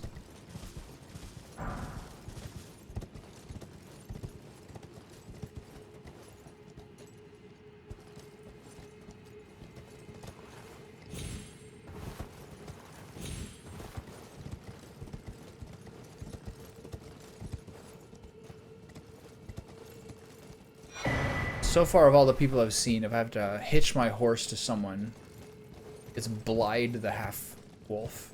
Can't go this way, so I did all that for a stone sword key, which is actually pretty good, right? Those are pretty rare.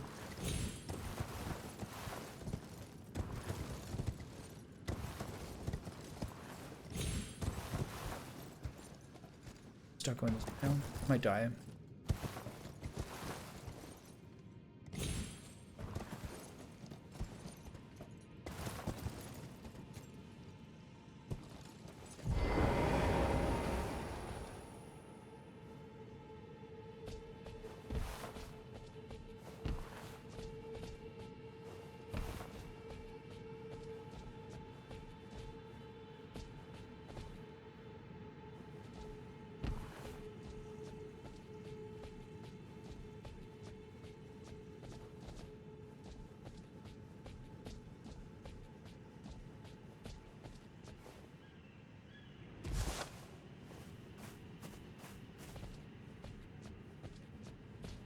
Yeah, what do you think? Second yukata.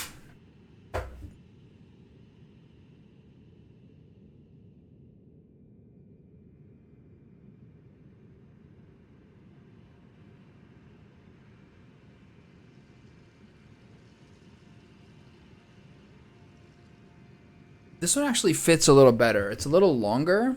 It's a bit thicker, which is not great, but I think this one looks a little bit better. It's a little bit longer. The other one's like, it's supposed to go like basically to your ankles. It's the same belt. It might just be twisted up. It's something I meant to ask you. I thought about this like an hour and a half ago. I gotta reset my teleport on. It's something I meant to ask you. Let me think about it.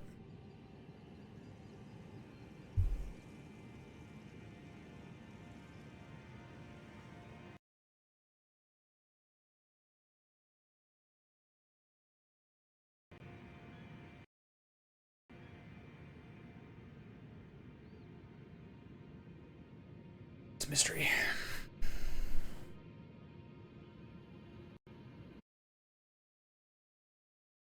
I'm wondering whether it was something like technical like that. I think it was something totally unrelated. I'm sure it'll occur to me at some point. Anyway, good morning. How you doing?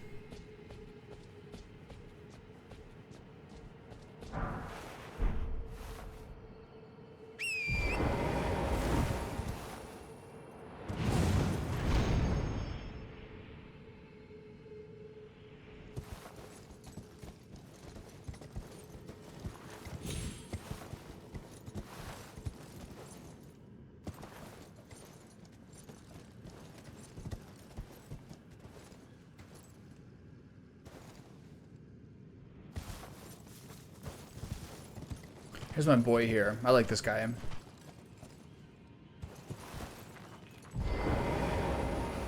Leave this place to me. If either of us learns anything, and if we reach it.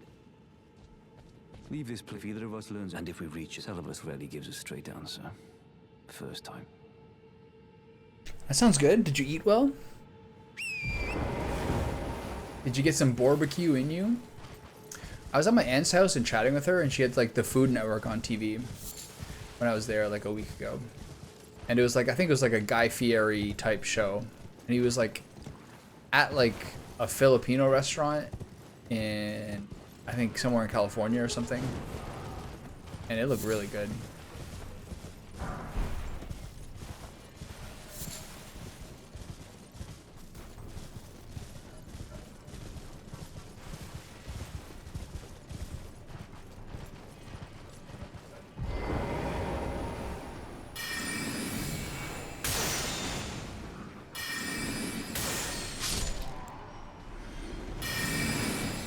I finally have a fireball in this game. Oh, killed all the animals too. That was sad. Oh god, people shoot me from behind. Mayday.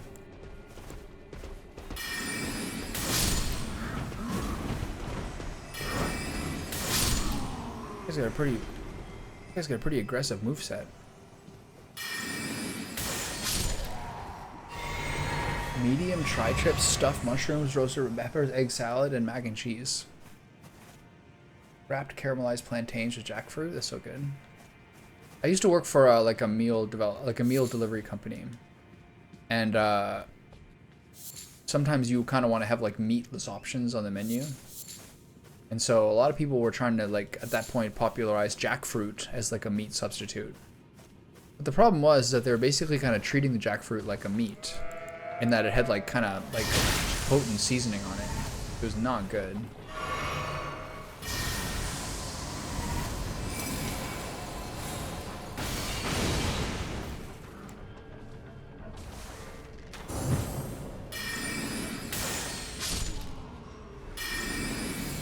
But I bet what you made sounds delicious. Yeah, see, that kind of stuff would be good for sure. This is more like a stronger spice mix and all these things that you'd put with meat, typically speaking, but it really didn't work.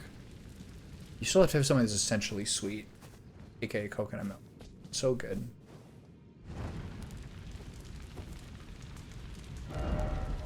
Could this be a just getting started question mark? I don't know what you want from me, pal. I don't know what you're saying.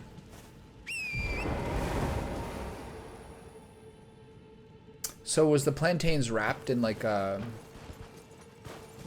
What did you... Wrapped caramelized plantains. Like, what did you wrap them in? Like something edible or something like a banana leaf? How's my day been? My day's been great. It's nice out. I feel extremely comfortable and chill. I started having like heavy breakfasts again because I did all my grocery shopping yesterday. I spoke to my folks. I'm just like, I like that. I used to sometimes be a little bit worried about streaming in the weekends because it's like pretty dead, generally speaking, just for like my existing people or like that. It's nice to have like the stress off that I can just kind of do this every single day without worrying that I'd have like a 1.2 average stream on the weekend, which I often would. Just cruising my way through Elden Ring, you know? Everything's good.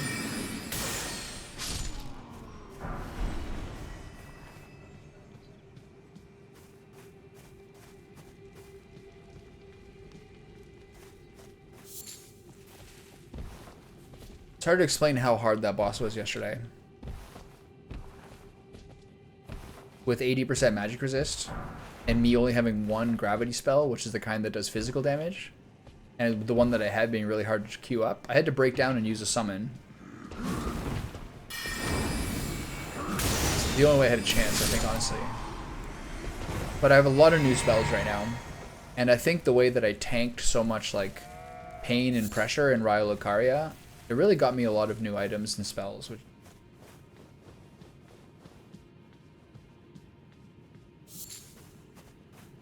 especially in the like the Liurnia cleanup afterwards. I found a few more as well. So it's starting to like do the thing which I want, which is to have more options. I have 29 spells now.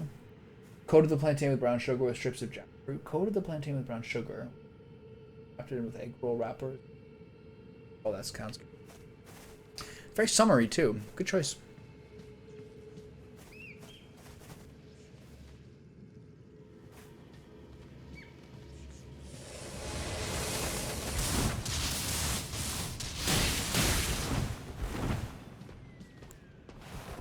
Or some of those things have shot at me.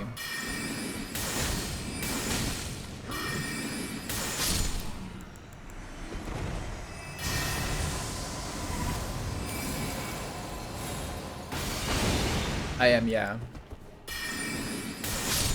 But I had to learn about that from people. But there's no urgency really, because my intelligence right now is a 37 or something with my hat on. Or without it. What's my intelligence at? My intelligence at 38 with the hat on, so my intelligence at like 34. And I think the requirements for the spell and the staff is like 60 and 70. So there's no rush. That was the first time, like Trevor was like giving me grief about complaining about the game. Because like I had skipped ahead, though I never really felt like I had skipped ahead. But once you see that her boss spells were such incredibly egregious intelligence requirements, that maybe it's like, to some degree, that was the case. I seen one of those beacons over here.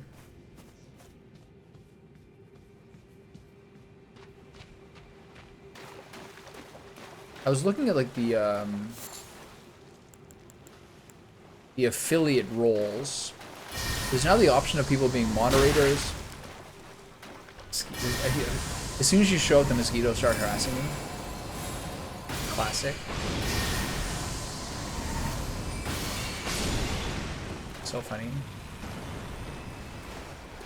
There's also the editor role.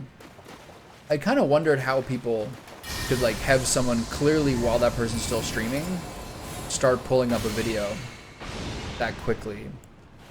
And it's because of that, I think. People are allowed to like upload your stuff and like start ad breaks and change your stream info, all those things.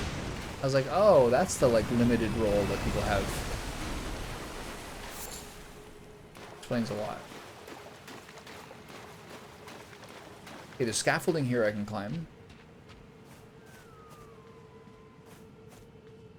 One of the crazy things about the, oh shit.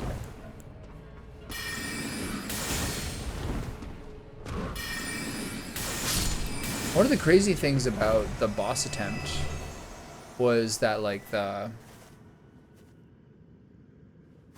so the editor role is editing stream info, uploading VODs, starting ad breaks. I'm sure there's some other ones. Those are the ones that I recall currently. I was just looking at it this morning.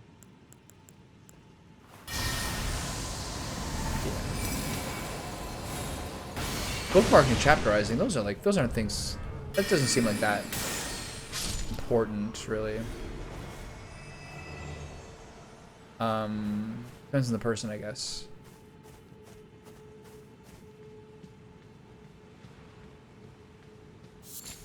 I was looking at like I was looking at one of my VODs yesterday because I was trying to get a thumbnail for the one. And it was the one where I fought Godric.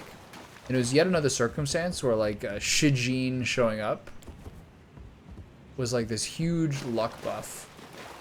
Where like, I mean, Godric was only like half an hour or something like that. But as soon as he showed up with a couple of like tips, I managed to take him down. And then with Renala last night, like literally the second that guy showed up, I got a really, really nice attempt where she basically didn't even do her summons at all.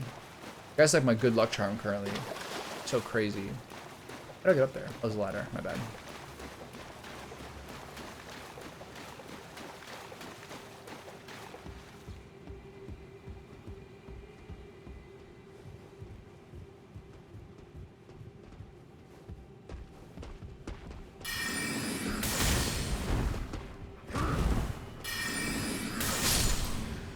What is that thing they do? It's like they're kind of like throwing something at you, but they don't throw anything at you.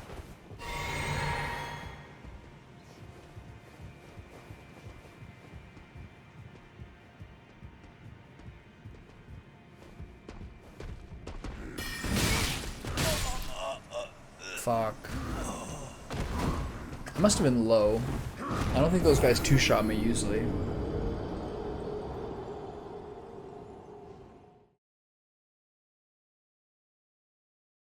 Yeah. Like, was it a point where you were streaming or like on Discord? Any ideas for channel points? Thematically, I have some ideas. Like, it just needs to be things where people have the ability to contribute to my misfortune, I think. None of this, like, lame-ass, like, here's an emote or something like that. They have to be able to, like, ruin my life for a few minutes or, like, harm my mental, you know? That's the kind of thing that's important.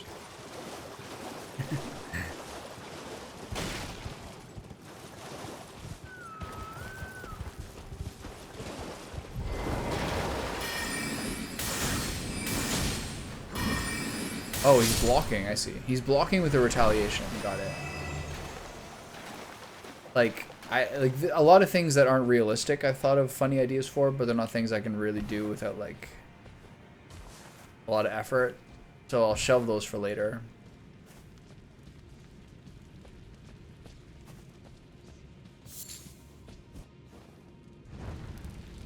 That's really all I've really thought of.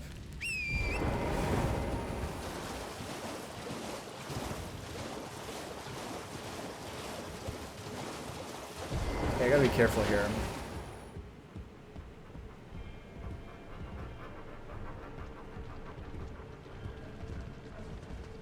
You get my 15 Gs back.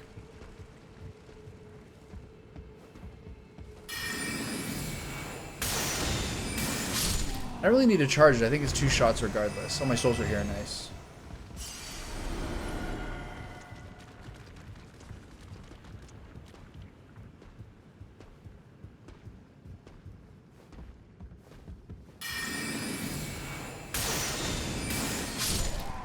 Damn, that guy's squishy.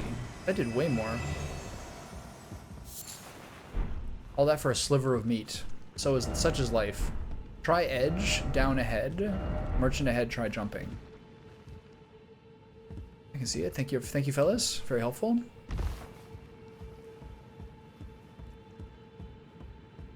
I forget if we've talked to this before. Have you ever watched Neon Genesis Evangelion?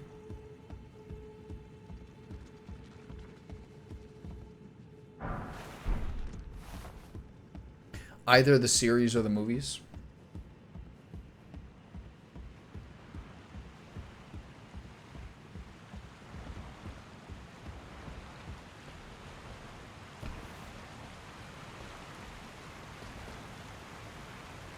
It was a Death Note, right? Yeah.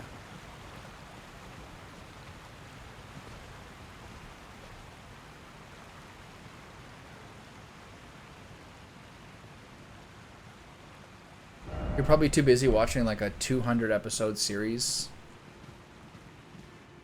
But like...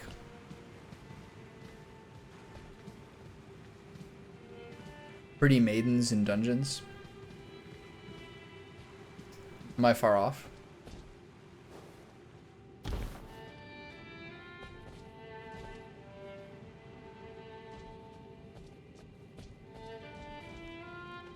This is the first one of these guys actually playing music.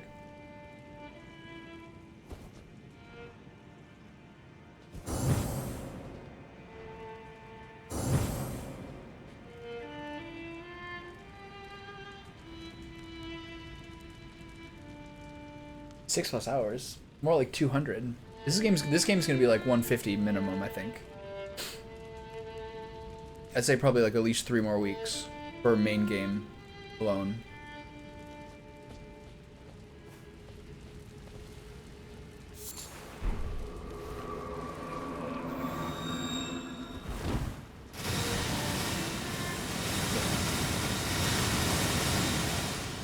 The big thing with whether I take a break or not between.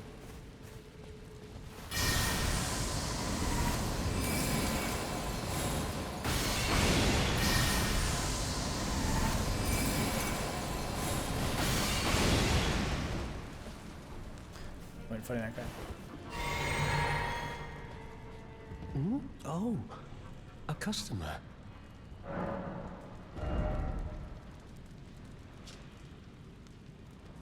A plant-based soap made from mushroom juice. That sounds like a good soap.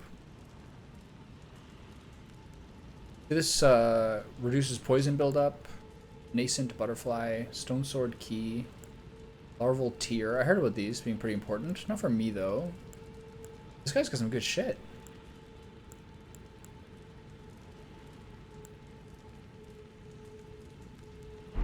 Goodbye. Till next time. That guy's like one of the best selections so far, I think.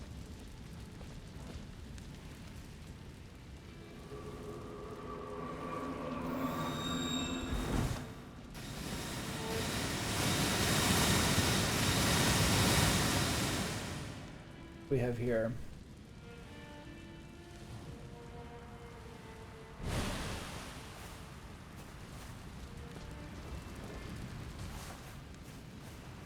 Little flower party down here. These guys are so tanky, it's unbelievable. We should maybe bust some of that soap. There's a lot less of those things in this game. Like a lot less of like the devastating poison buildups and huge dots that like ruin your life for 10 years.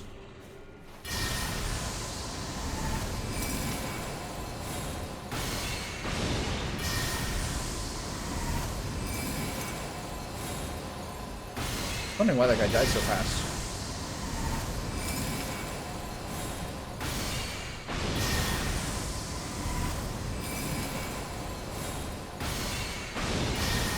This guy's tanky. Even more than most of them.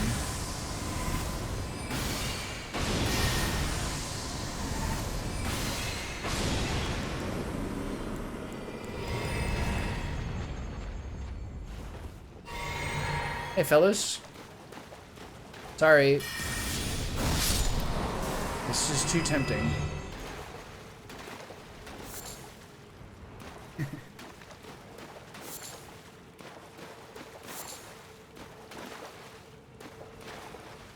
Everyone's just coming for me here. That's so good. Flowers are edging on me like a horror movie. Every time you turn around, the flowers are a little closer.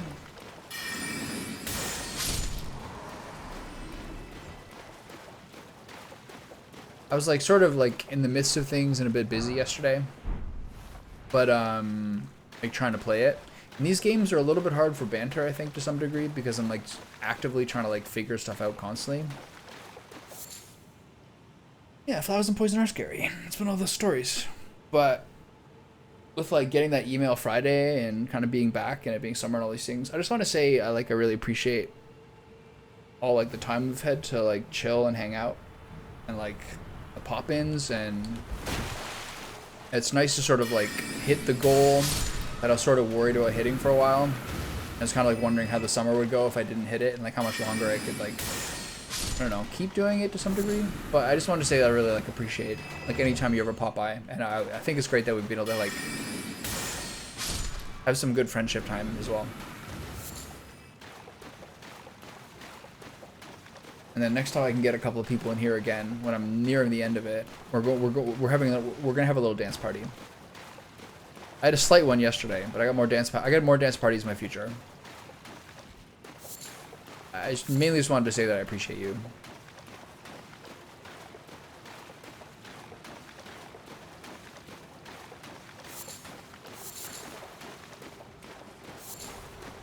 Alright, where'd that land octopus go? I feel like that could give me a lot of stuff. I got a lot of flasks right now, so I can just hit this guy with some great bows. Do not jump on me, sir. Oh, 1900? There's like at least a 10 to 20% buff when you surprise someone.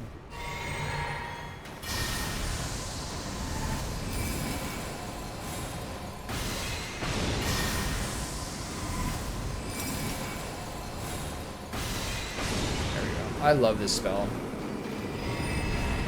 My quality of life went up so immeasurably once I got the Great Bow spell. It's so fun. Something that's like a... Oh, shit. Those guys come out of him? Let's hit him with a meteor.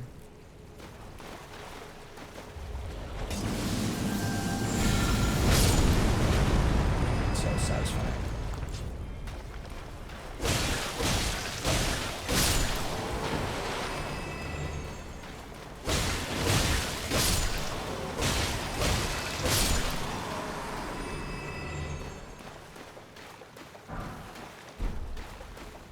So satisfying.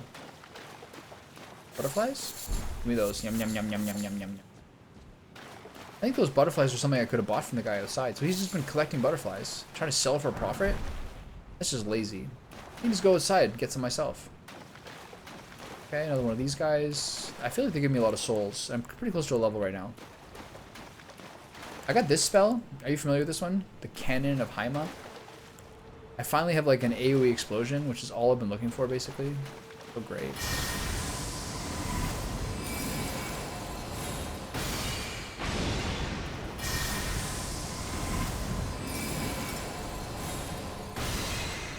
It's a huge AoE.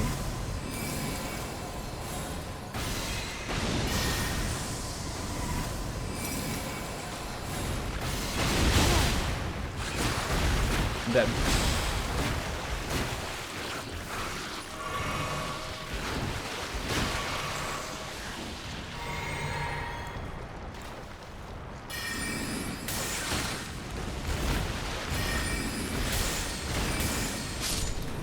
A little spooky.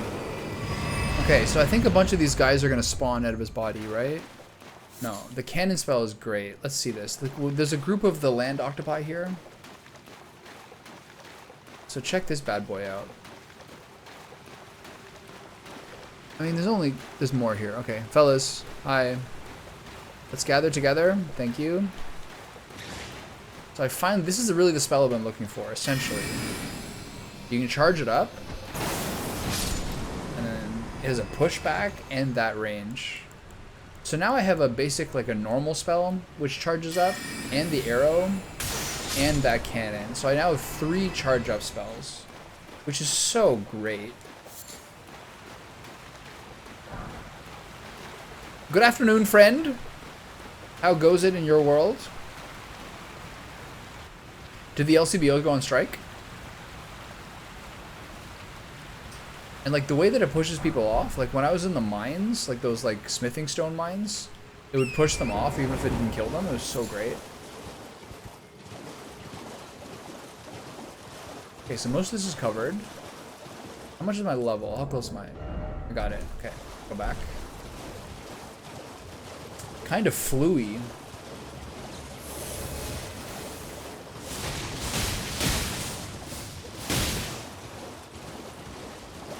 It's a little close.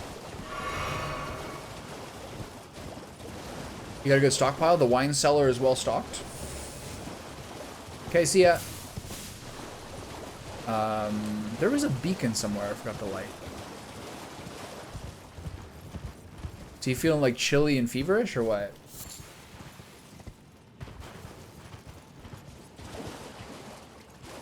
Ooh, there's a teleporter here. I didn't see that before.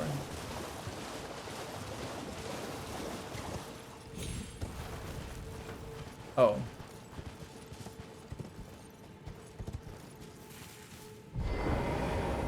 So you're not fluey, you're hungover.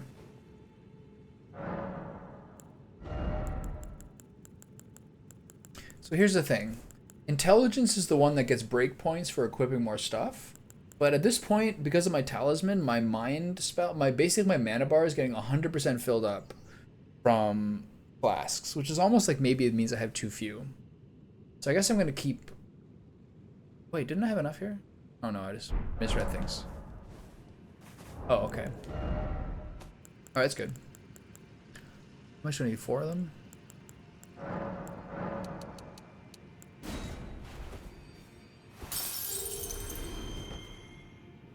You think you got it from Ronin? Is it like the kind of like daycare plague like always still in the cards or what? Yeah. You clawed back some time, but you might pay for it in the long run.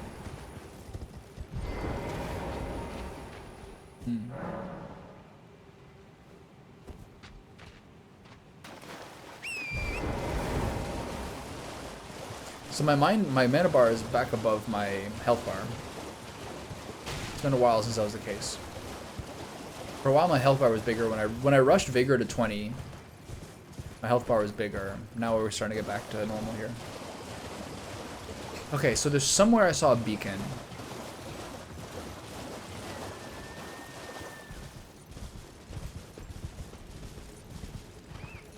I got this one already. I saw a teleporter somewhere.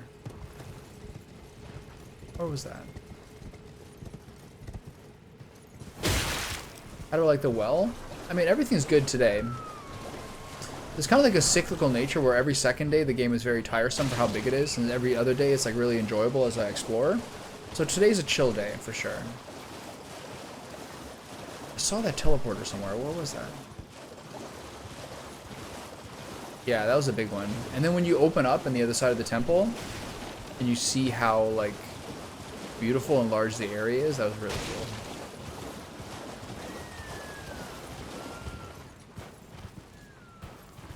That one's lit. Where was that teleporter?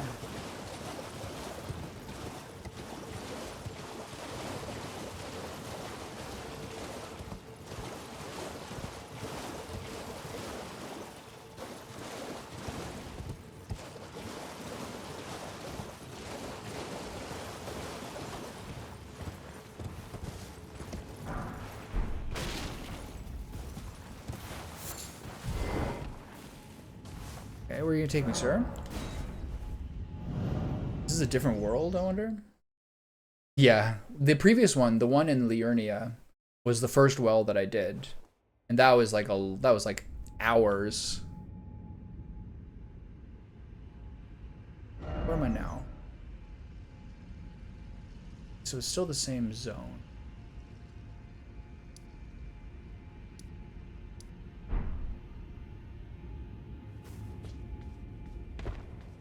Maybe I should go back and check the other part first.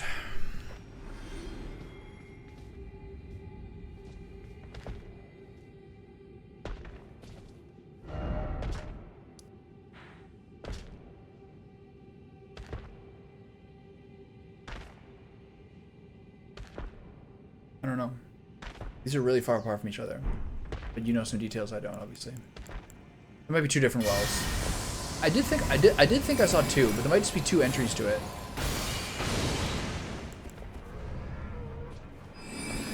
I find the Great Blade Phalanx. This spell is starting to become less effective. Just doesn't do very much damage compared to my new ones. That and like this, I gotta figure out, like, yeah. That's a part of the thing's been really fun, is to keep switching up the what you're using. That's been really satisfying to me.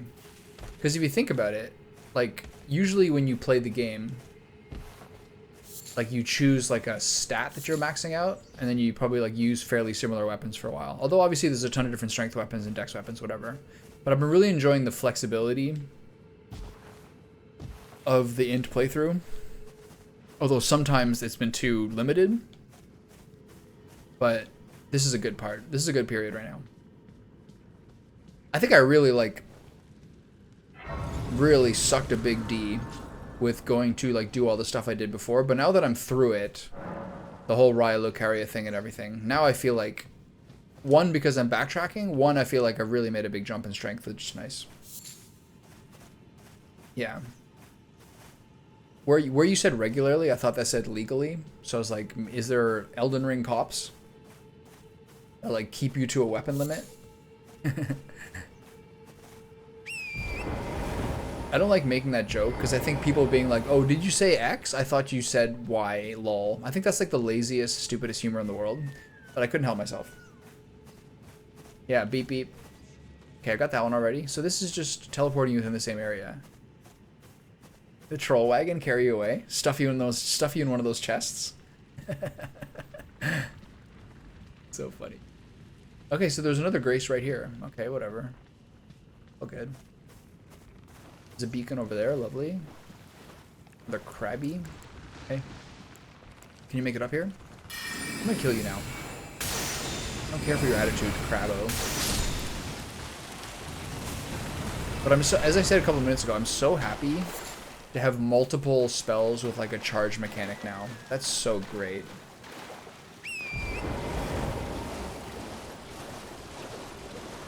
That's all I ever wanted.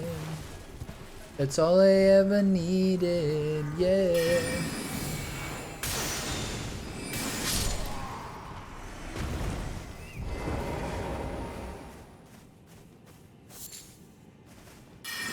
Wait, hold on. Don't fight that guy. No, no.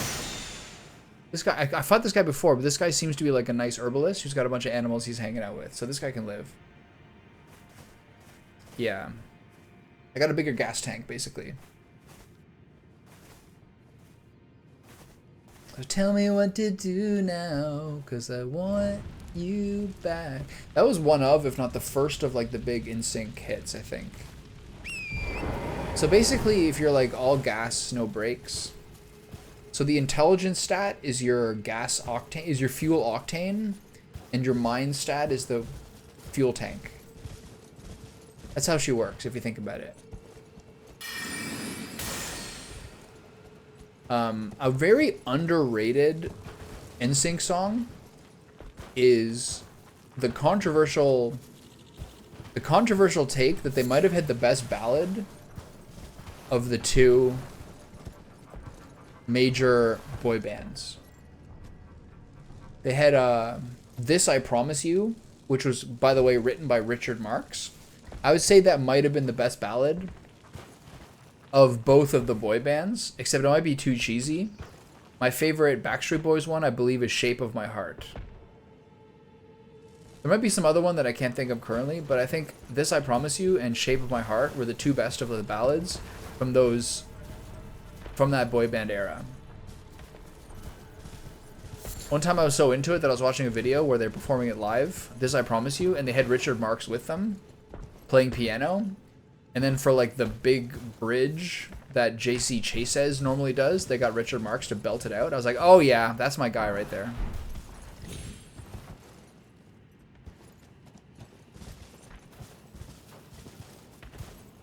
I'm down for that. Backstreet Boys were definitely a better band than NSYNC. It's not even close. But do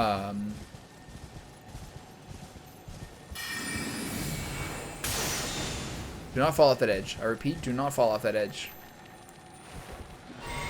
Uh-oh. There we go. Sorry, Scarab. Those guys are kind of like dung beetles if you think about it. That's interesting. I don't know if I would have considered I Want It That Way to be a ballad.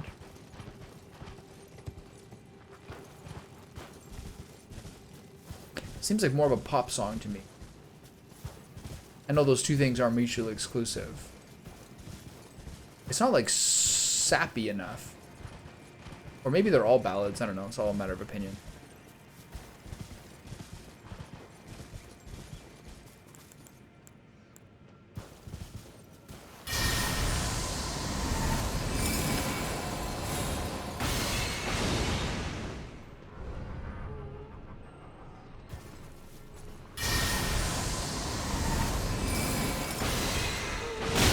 Whoa, this guy's got a speed up?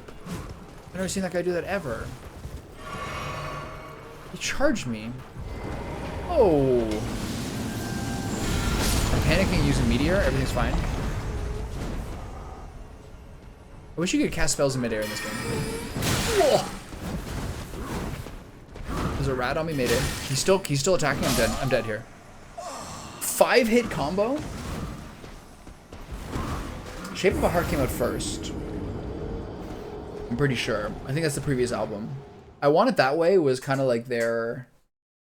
It's so stupid. I Want It That Way is sort of like their Lose Yourself moment. That was like their peak. Like Eminem's second album is my favorite. But his third album and 8 Mile was like his peak for sure. And I Want It That Way was their peak. But I think Shape My Heart came first. I think it was a previous era. Okay, I gotta take do a couple things here. I need to take Meteorite off my list and put another spell in here.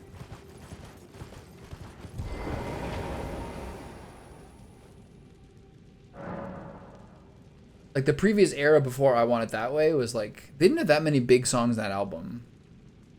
But the previous one had like Quit Playing Games with My Heart and Shape My Heart, and those songs, those are good. Okay, instead of Meteor, what are we going to use? Can't use this one yet because it needs Arcane. Magic Bubbles, forget about it. Frozen Armament, Freezing Mist, Cold Stone Ice Crag, Retaliation, Magic Downpour. I'm fascinated by the spell, but haven't found it very useful yet. Carrion Phalanx, Starlight, Scholar Shield, Frozen Armament, Shatter Earth. It's kind of bad. And the gavel is the same as the sword. Crystal Barrage, Arc, Star Shower. Probably Star Shower.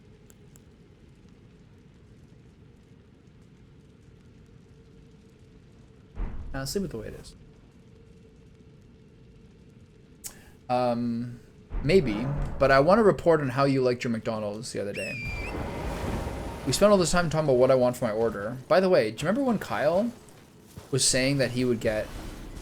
That was a hot take. When Kyle was saying that when he gets a 20-piece nugget, he accepts the default 3 sauces they give you. That was shocking to me. I get 3 sauces for like 12 nuggets. I can't imagine trying to spread 3 honeys over 20 nuggets. I can't even imagine it. Yeah, what did you get? How did you enjoy McDonald's? Boys to Men have a great story. They're also a great group. Boys to Men were amazing. I was watching, I got like, I think I watched For the Longest Time on YouTube, so they were showing me a bunch of Billy Joel content, and I saw like one of the For the Longest Time clips that YouTube was showing me was Boys to Men and Billy Joel singing For the Longest Time. And then I saw some YouTube short later that day where it was Boys to Men warming up to that song, and I was like, damn, these guys like their Billy Joel. This spell is so goddamn sick. I can't even imagine it. I can't imagine my life before Canon of Haima. Yeah.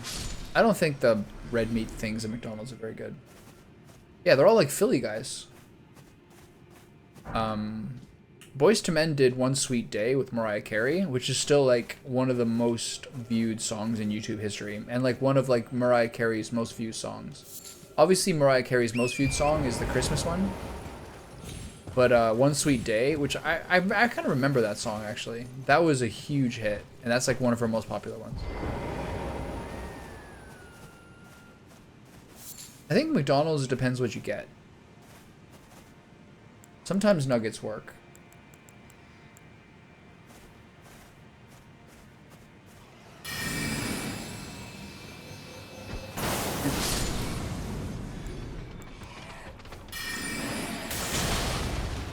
My new glintstone shard is great as well, because it goes through enemies. So if you do it properly, you can hit the back guy and the front guy at once. See me spin that around last second? I shot here, and then last second locked in. That was amazing. McDonald's is like, it's not great, but sometimes fries and nuggets are like, they hit different. Break it. Oh, never mind. Sorry, that wasn't a glowing thing. I take it back. I have no mana left yet. This spell is my shit. They're gonna knock off the cliff now. No, never mind.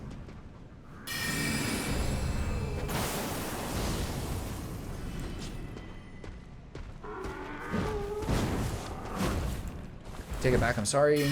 Please die. Yeah, sure. You need to get Mountain Dew for rewards points.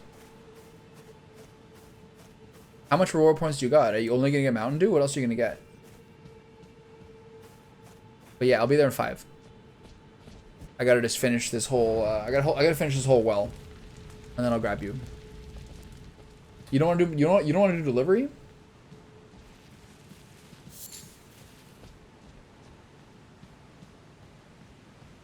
It's another enormous area. Look at this. What am I got myself into? A whole castle? Jesus, I haven't checked out this part over here.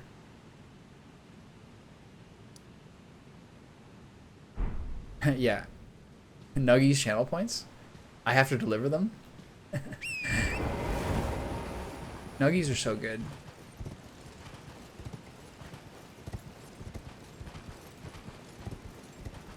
What's your nuggie sauce, Trevor?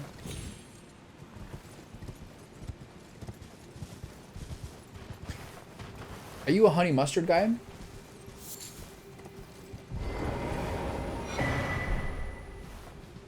How many golden seeds do I have? 3. Nice. New level for Tommy.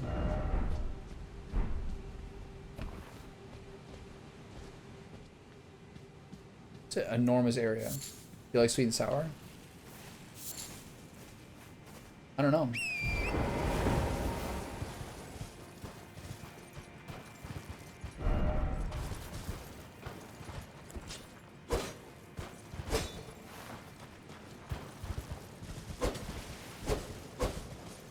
Have you ever seen the movie The Christmas Story?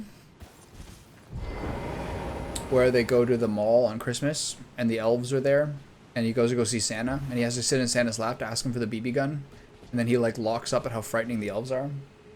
Yeah. This is the same hat those elves wear. Come on, kid, hurry up! You're holding up the line! This is the same helmet they wear.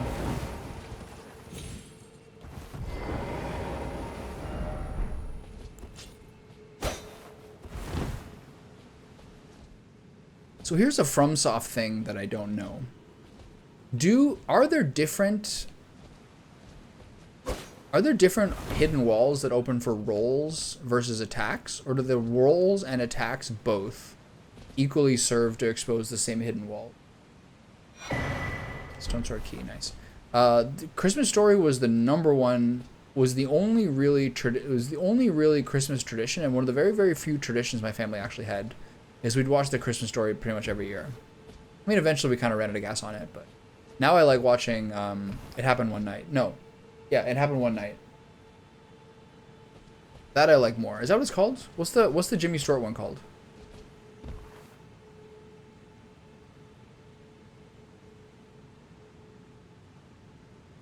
Do you play FF14, Josie? Sounds like you do. I played it a lot during COVID. I started hearing about it when they started doing, I mean, the most recent one's Dawn Trail, but whatever expansion came out in 2020 or 2021, I don't know, maybe you want to sell the mount for money. Maybe you're just a fucking hardcore merchant. I played it for a while. I played a white mage. It was around the time, whatever expansion came out in late 2020, early 2021. People were like, this game is fucking great. So I played it for like 3 expansions or something. And then just kind of ran out of gas. That's when I moved away. I stopped playing.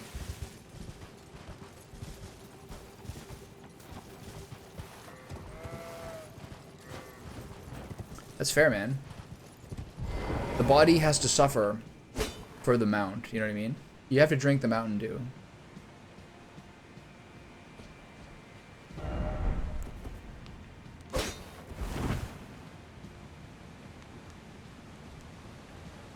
What do you like better to drink, Mountain Dew or Dr. Pepper? This area is goddamn huge. I can't believe this game.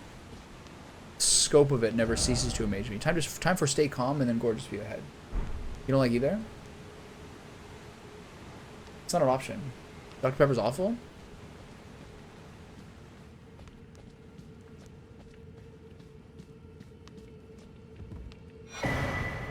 I read recently that the way that they industrially produce citric acid is to like feed a certain formula to black mold, and then that creates citric acid.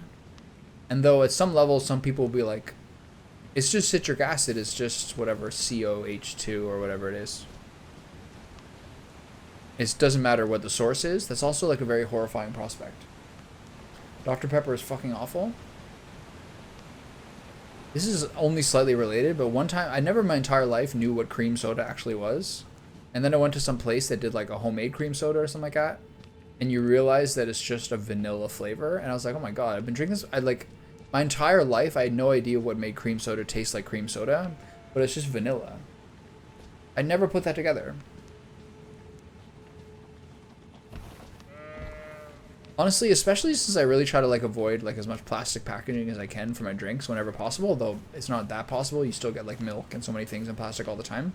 Basically now, unless I can get Mexican Coke, I don't really drink soda anymore. Unless I can get like a homemade soda from, unless the restaurant has like their own soda, I basically never get it anymore. If I can get a glass bottle, like fucking artisan one, I'll do it. Or a glass bottle Mexican Coke. Those are still extremely good.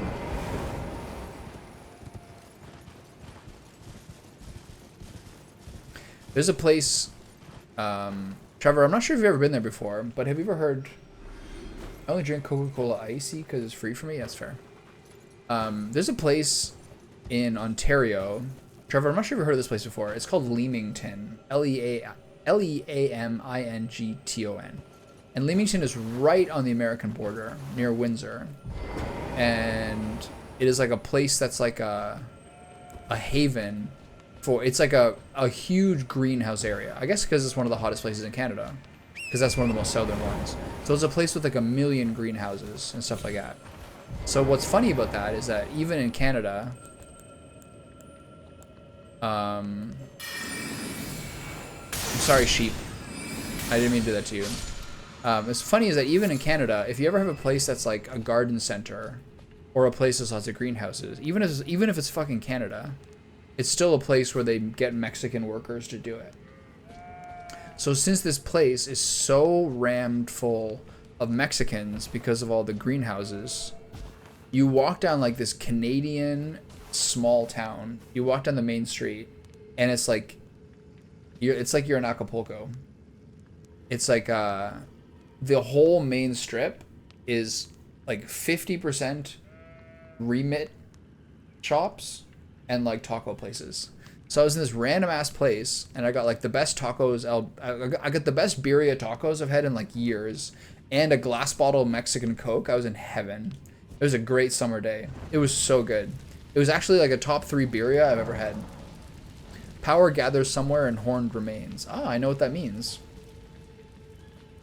It's also just a hilarious place to go. Because it's like, you don't see that many Mexicans in Canada. Like, Toronto, I understand, is like statistically one of, if not the most multicultural city in the world. But like, if you see people who are like Latino, they could be like any Central American. Like, my favorite taco place in Toronto, my area, Jesus, these guys are fucking maniacs, was El Salvadorian, actually. Tacos Al Asador at Bloor and Clinton. That place fucking rules.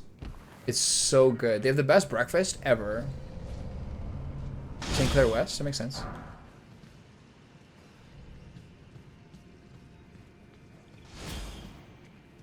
Is someone shooting at me?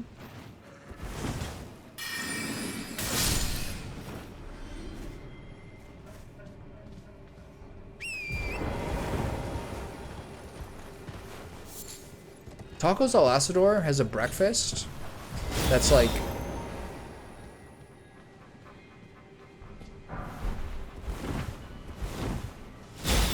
this guy again.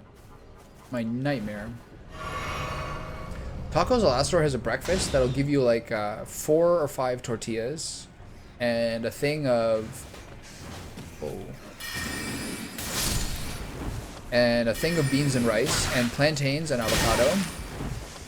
Okay, fellas.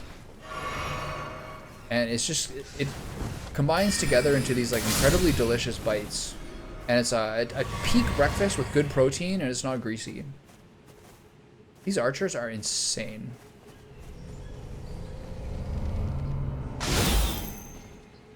They hit so hard.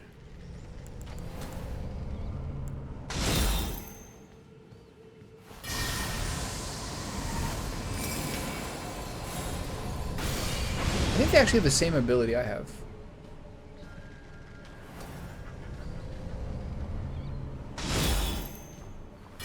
Because you see the charge up, but it's just so much faster than mine.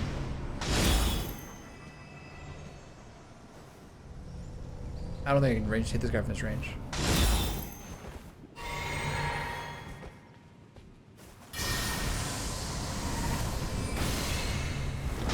It does count. Nice. This arrow is so fantastic. You make my dreams come true.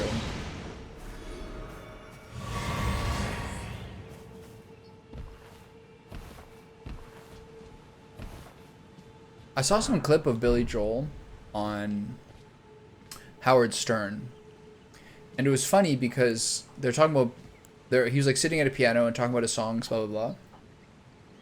And what was funny about it is like Howard Stern was talking about like you didn't expect. So well, I've heard that you didn't expect Piano Man to be such a hit, and he was basically like, yeah, because it kind of sucks.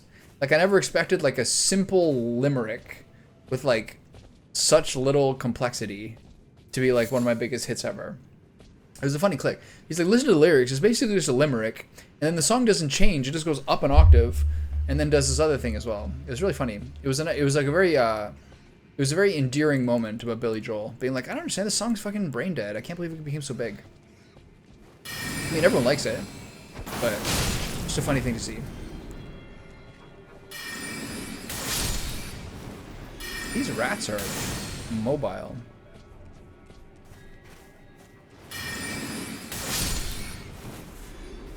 Yeah, especially not the artist themselves sometimes. A guy like that is so prolific, you know? You gotta bang out like 18 songs for an album.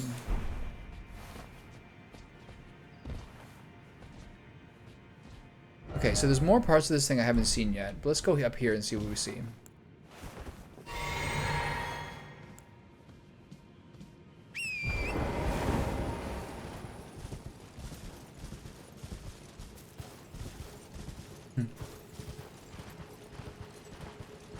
A little bit too on the nose.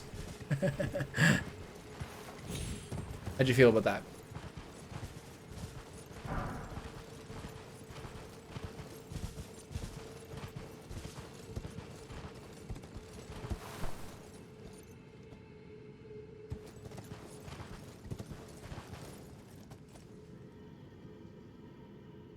Is there a bug in my ear?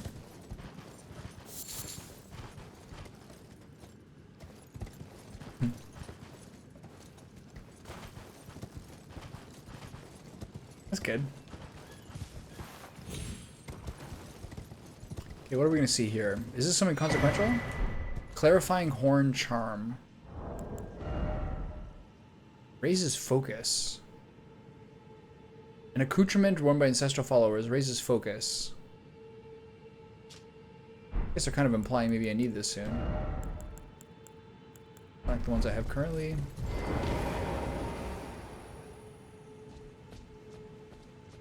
These candles are really beautiful. Nathan Fillion is a C-level comedic actor. Actually, didn't after Firefly, didn't Nathan Fillion get on some show that was like one of those like NBC network shows that's on for like 100 years that makes so much money that that has huge viewership but no one watches it? The kind of like Rescue Me, Grey's Anatomy, NCISs of the world. There's always like some show, it's like some show you've never heard of in your life will be like constantly in the top 10. Mist or Beast. Okay. I'm gonna come back here once I get the rest covered. Wait, there's a Grace there. How did I miss that? Oh yeah, I never went on that plateau.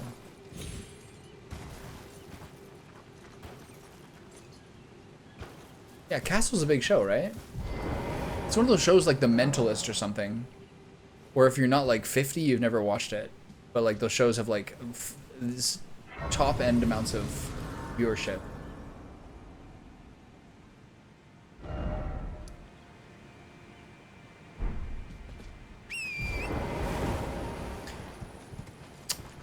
I never got the impression that you watched or really liked Firefly.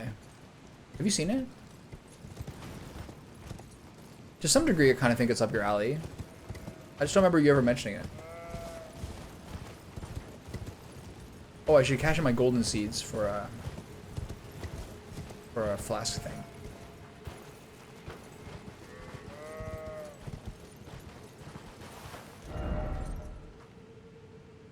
I had trouble getting into it the first time I watched it, and then when I revisited it, I enjoyed it.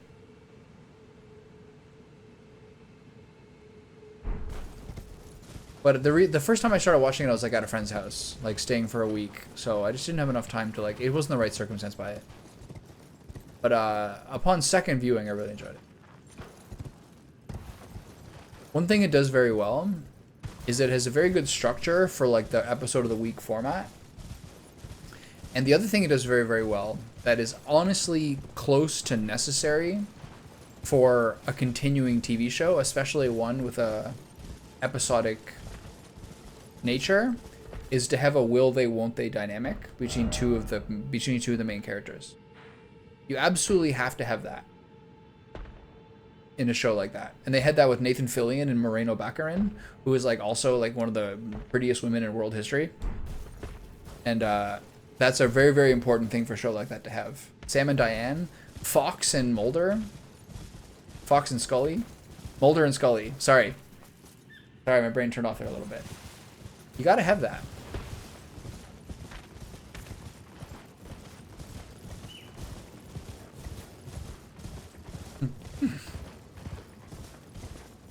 I mean, Jerry and Elaine to some degree. They eventually stopped doing it. But like they kind of leaned on that kind of early in Seinfeld. What other shows have like what other shows have a really good will they won't they?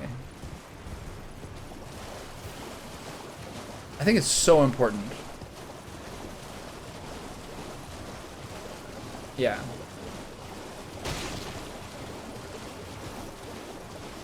My impression of Friends is that like by the end of it, they've been going on for so long that they were just trying to have everyone basically shack up in different combinations, and I thought that was super lame. But, you know, that's the kind of show it is. So good. Wait.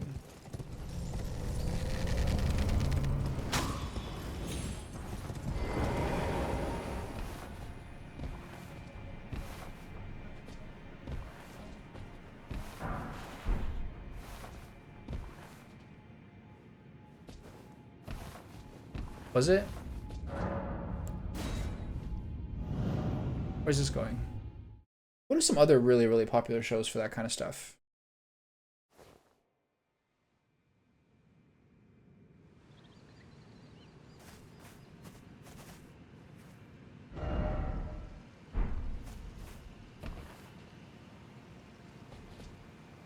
Anyway, yeah, that was one of the strongest things about Firefly.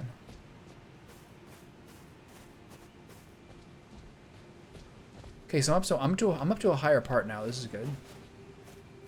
Now we need to find a new Grace.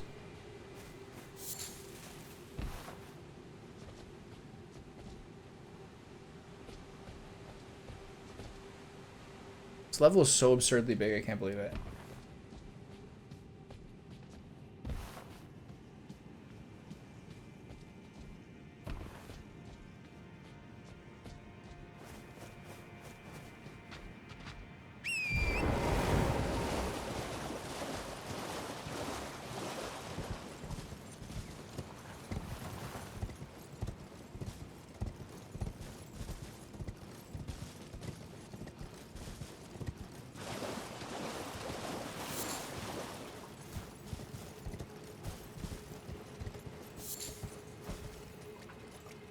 Something I think about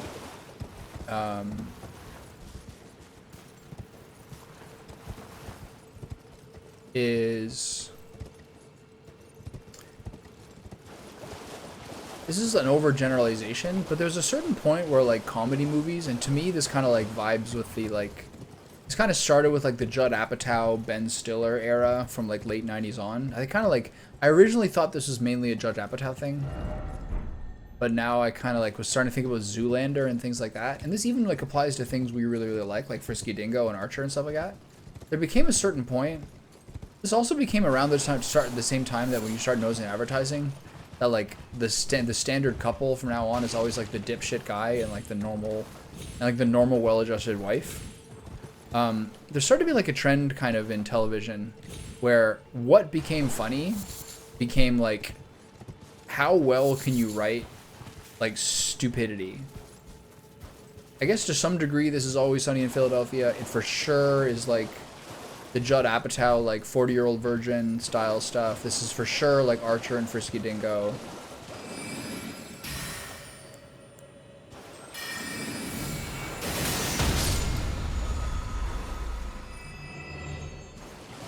For sure became like what comedy started being.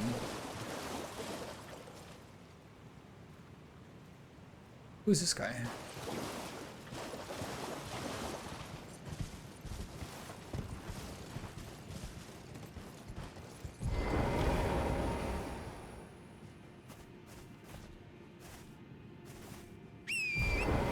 Yeah, that's a good example too.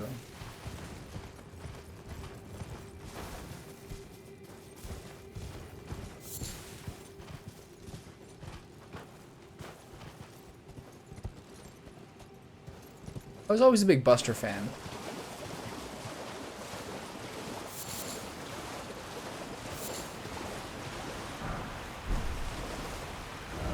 But like from watching it when you and I were like in college, or like whenever I did watch it, I remember like spending, because you remember you had the DVDs. I always thought that like season 2 of Arrested Development was just one of those seasons of a show where they are just so on fire, it's like unbelievable. Another one was, I think season 2 or season 3 of 30 Rock was another show where like they just hit their stride and it was so fucking good, it was unreal.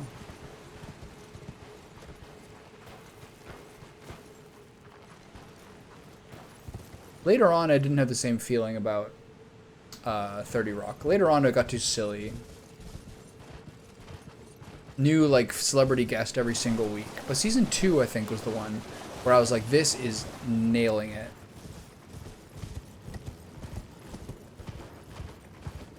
I think season 2 of Arrested Development was that one as well. Season 1 took a little time to come together, but season 2 was like, like top end, like absolute top shelf television.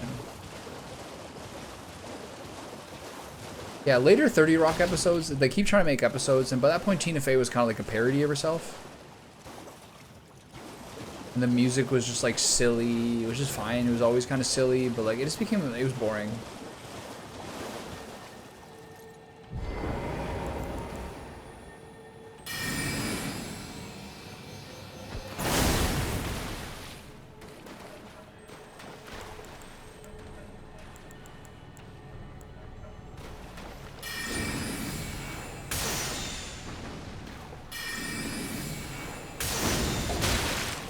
Excuse me, that's my body.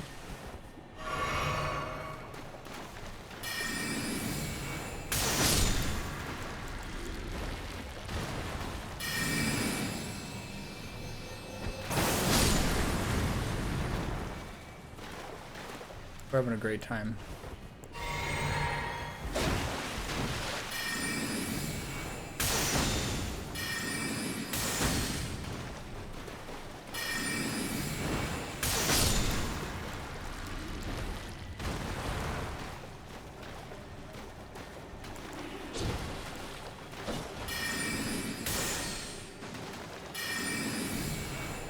So efficient.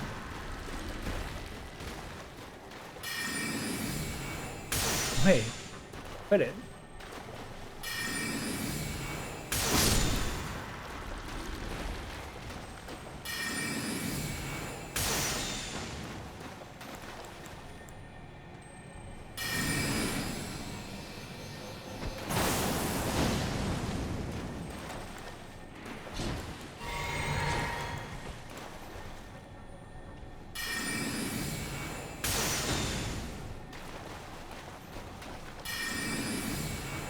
He's too far away. Oh, got him. Oh, I have Shattering Crystal too. This I don't really need this spell as much, but it's cool though. So I have a 4th charge spell. Oh, okay. Be a jerk. Oh, it did nothing. Oh my god.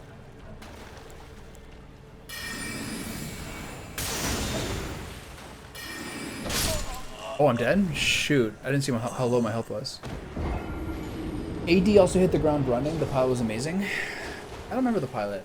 I remember the first season I didn't... I thought the first season was like good, but not quite there. They have 3 seasons total, right? And the 3rd one was a little bit sad because like they were running out of like money. And they have the lines like, please tell your friends about the show. You can't do that. I understand why they did it, but you can't do that.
But it's gonna hit really hard with hits.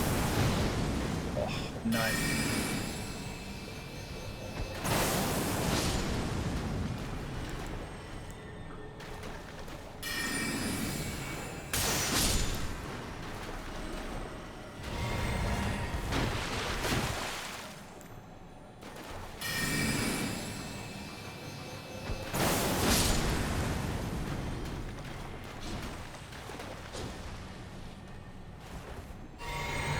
It'd be interesting if spells were... It'd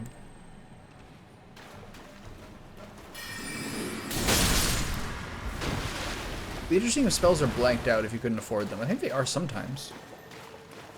That was weird.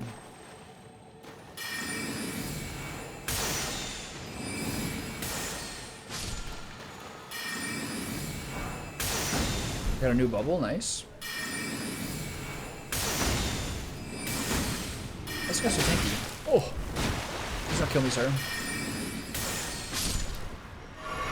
I wish sometimes in this game you had a little bit more room. Let's say you're at full flasks and you finish a group and they give you some flask charges. Sometimes I wish I had like a little more room or a little more time to drink my flasks before they gave me like the replenishment. Especially since you don't know when you're going to get the replenishment.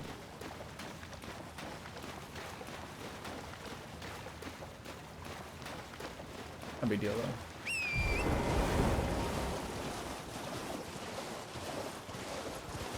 Okay, that's all there was in here. There's a whole bunch of stuff over the side. I would like a grace site, so I could go see what the deal is with that guy over there.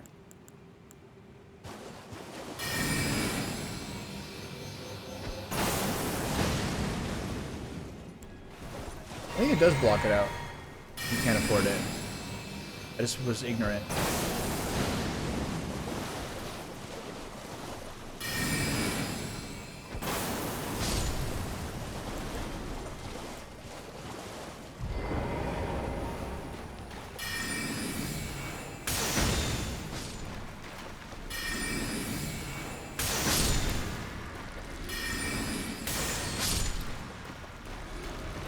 It's so slow to go through a group like this with this kind of weapon as opposed to doing it with like a melee weapon. You could like tackle a whole group so much faster than I have to with these like big charge up spells. Good dudes here. And they're all like pretty tanky.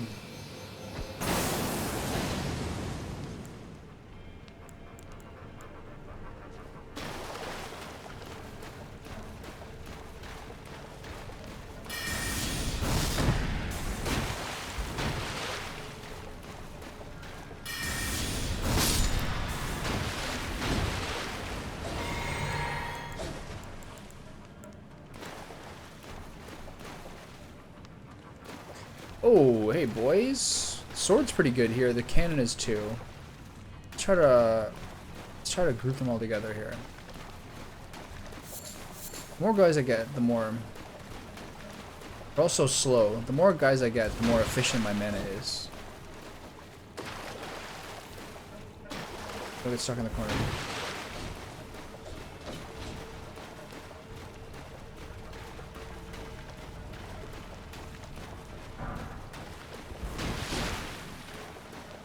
Pretty good.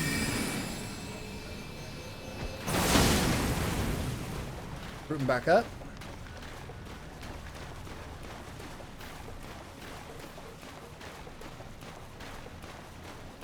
Hey buddy, join the party. You want some tri-tip? Please don't stab me, I apologize for my sarcastic comments. Alright, round them back up.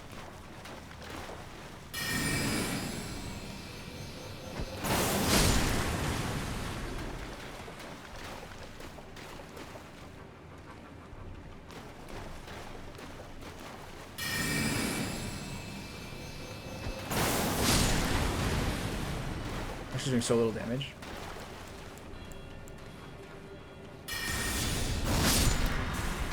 The sword is very cheap.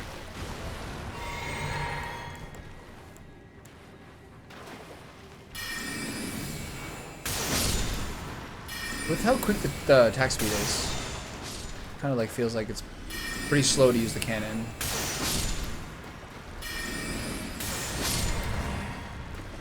This is just so spammable.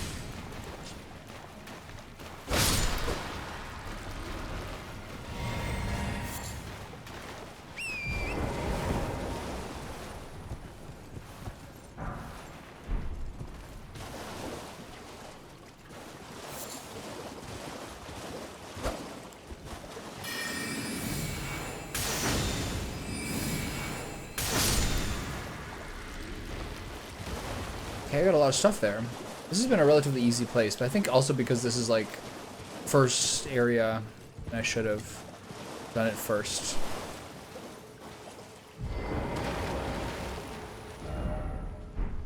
If only I had a horse, but skinny sort. This is true. Well put, my friend, well put.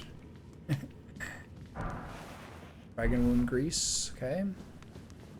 Can't say I'd be terribly surprised if I knew I had a dragon in my future.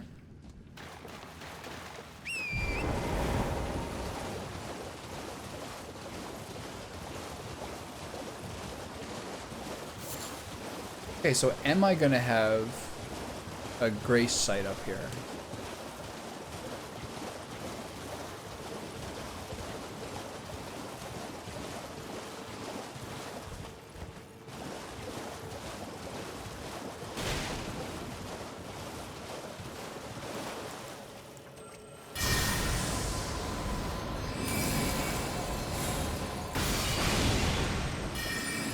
Beat this one already?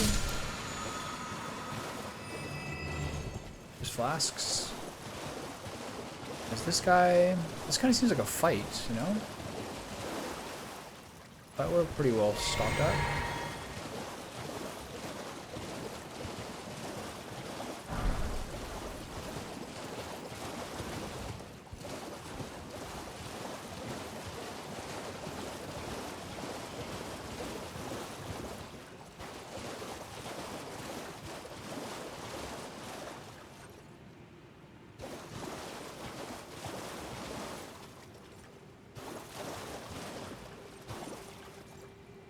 This thing is not clickable.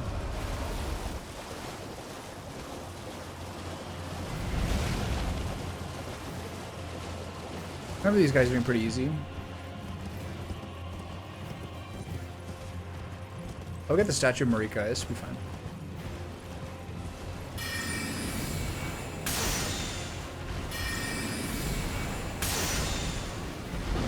Oh, he's so squishy, oh my god. Oh my god, I died fully. I died in one hit. A bit awkward. Luckily, there's the state of Marika nearby. Ooh, that was a nice neck crack. That felt good. Alright. Souls are here. All is fine.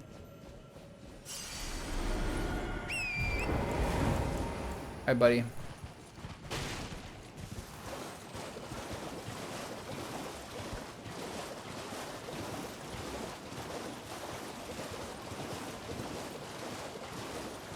Alright, buddy.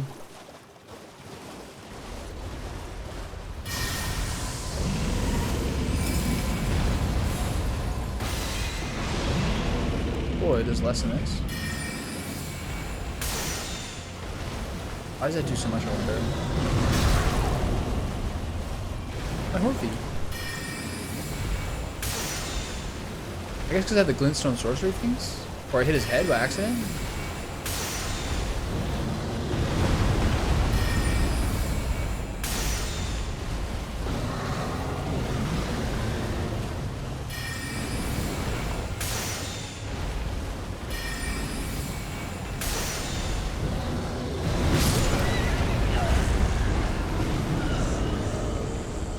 One-tap me again. That's so random. I guess because I'm running as opposed to rolling.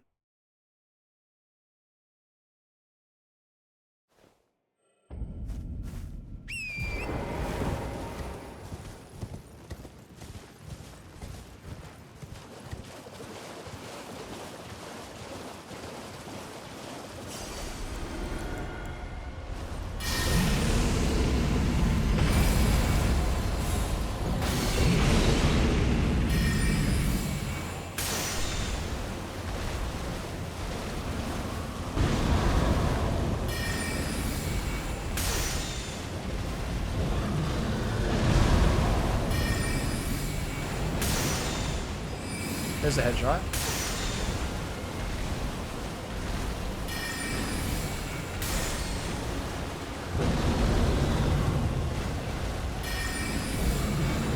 Oh.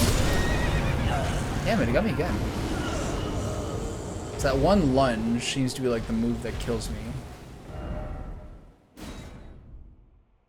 You can get the big headshot if you attack them when they're on the ground. Don't lose your souls.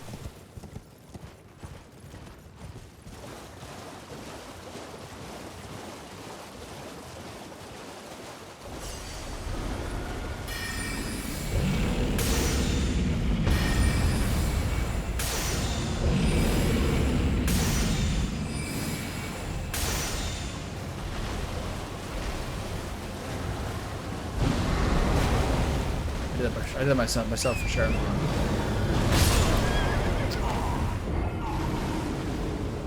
Okay, that one move is a kill.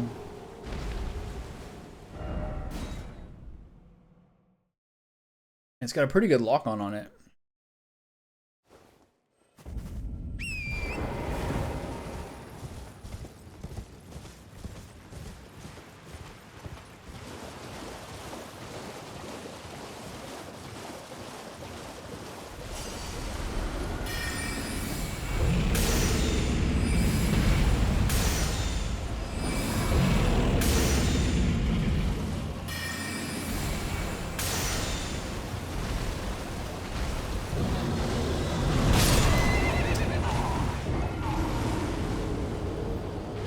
I guess instead of running, you have to dash that one hit.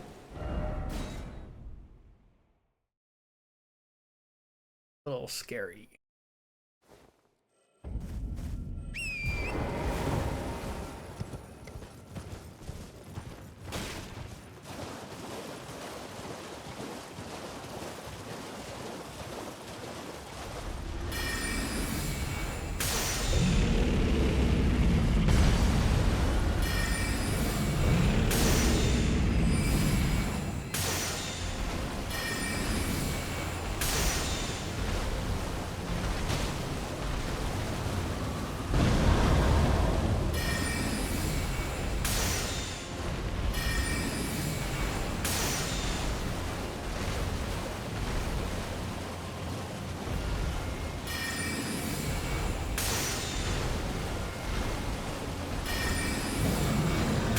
Move.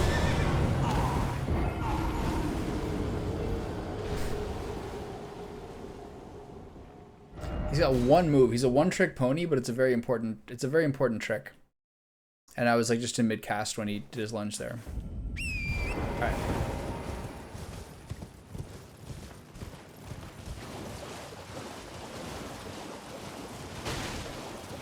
Maybe it's like not. You don't have maybe you don't have enough of a lunge.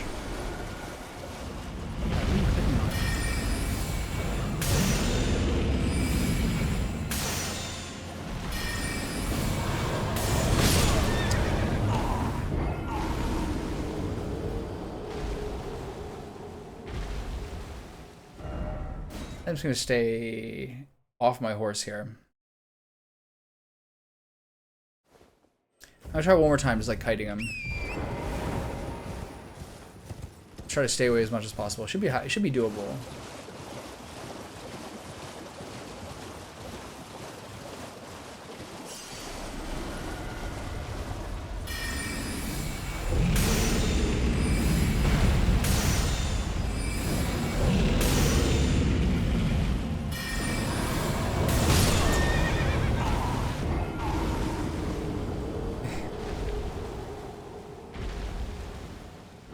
So effective.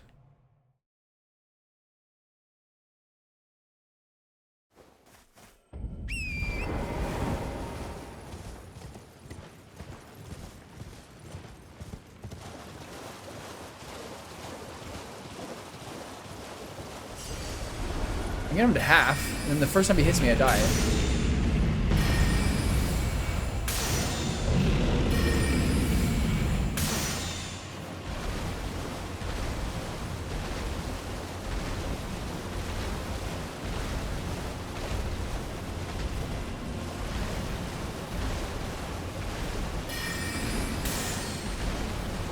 Maybe I should start charging.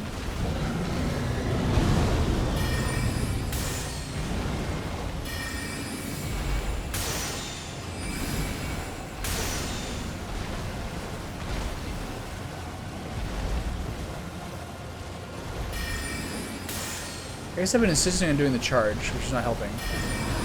Oh, okay. No, I missed.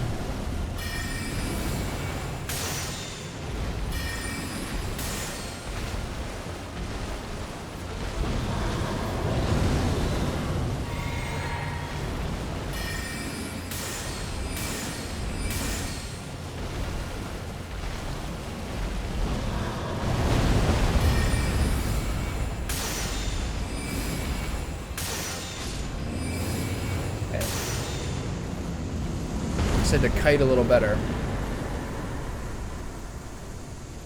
16k Dragon Halberd. There should be almost 2 levels. I think I need 37 or 38,000 for 2 levels.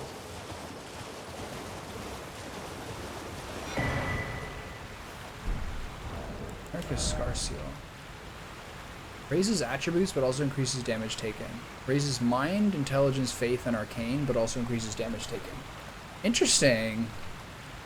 Queen Marika's sigil, her private seal. How much does it increase it by?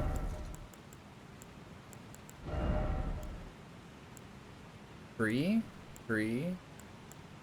plus 3 in all of them. Wow. Really good.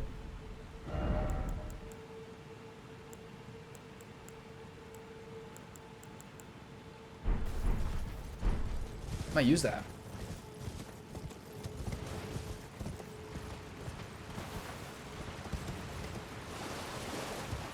Okay, so there's seemingly no thing here. No grace. We've covered all this area. Check back over there. There's a waterfall. Well, this is good. So now basically we go back to here, as far as I'm aware, unless I'm missing something. We go back to here, check out this dude, see what's there, and then we take the elevator at the top. Should stop. I don't know. I guess I'm not having a lunch break today. Okay, I got my level 10. Should have something for a snack. I did eat probably too much yesterday, so I can do without. It's fine. Flasks. Add charge to flask. Yes. Okay. Allocate flash charges 5 and 5. 4 and 6 is 4. Level up. Up to 20,000.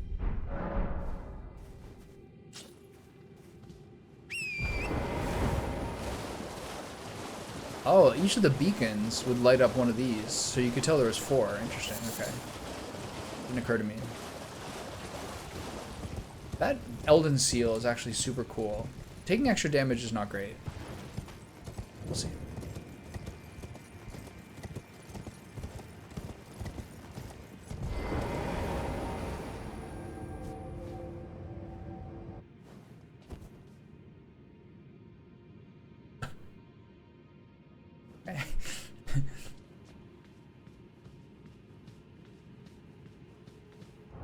I need 10,000 for another level. Surely I have enough here. I got a lot of these things, like 5,000, 6,600. I'm gonna go back. Where am I? Let's get another level before I get into this nonsense. I might use that seal more than just vitality. That's super cool, man. Who cares about vitality? This is cool. America's Scar Seal. But it takes more damage. I'm gonna get one shot by everything. I love it. Alright, so I need 9,000. Just under 9,000.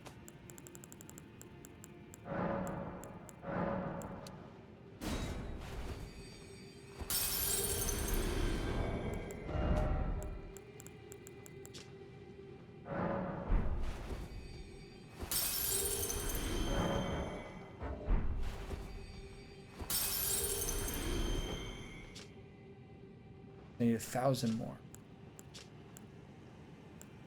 I mean, I increase damage taken, but increases mind, intelligence, faith, and arcane by 3 each. Pretty cool.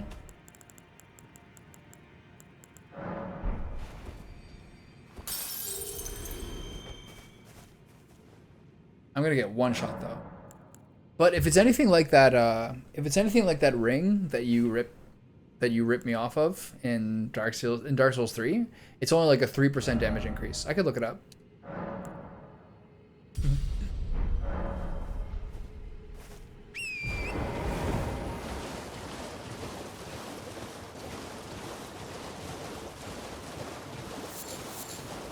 That's such a tiny amount. All right, let's see who's around this corner. Actually, I'm gonna get a quick bite to eat. I'll be back in like just a couple minutes. That Quest brand white chocolate raspberry protein bar actually was quite good.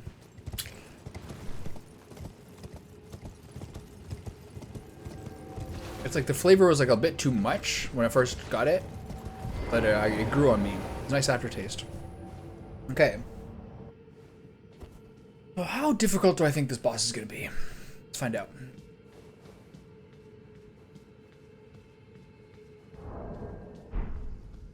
Nine runes in a dream.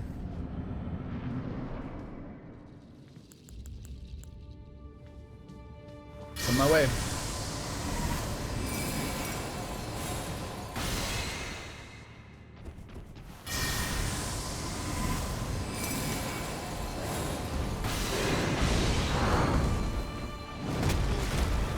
Not bad.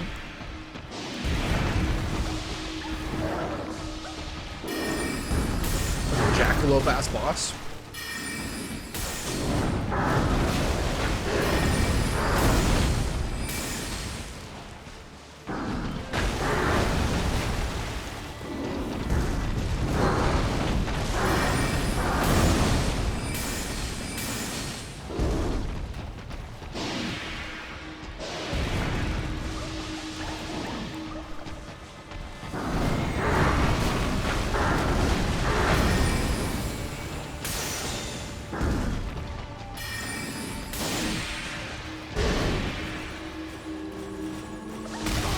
Whoa.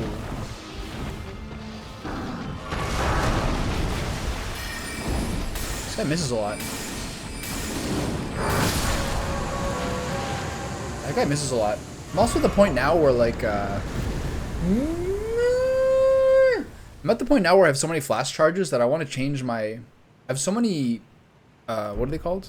I got so many charges of my this one that I want to change up my flask to be something that's actually like a buff spell. What did I get? I got this. Summons Ancestral Follower Spirit. A spirit of the Horned Folk who eschew letters and metalworking. Brawny and versed in distinctive spiritual arts. Just like me. That sounds like me exactly. This particular tribesman wields a heavy bow. Oh, no, I'm not into that. That was the boss that's... I've never seen a boss start so far away from me. I actually think 4 healing charges and 6 magic charges is way too much magic. This is cool. All these, like, molds growing on it. I think it's actually too much magic because my, like, the FP flask heals so much. And my health bar is so pitiful, I actually think I need to heal more. How was your lunch, fellers? What are you guys doing? I had a protein bar for lunch. In and out, 1 minute.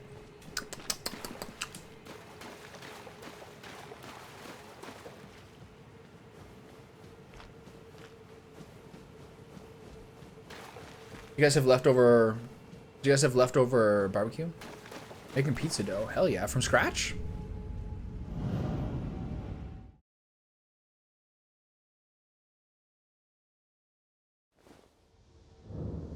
Those are 2 very different meals.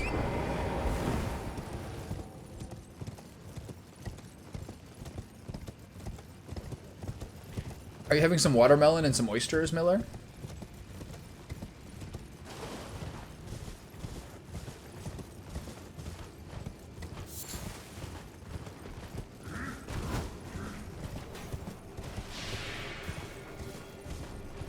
Making a little carrot salad?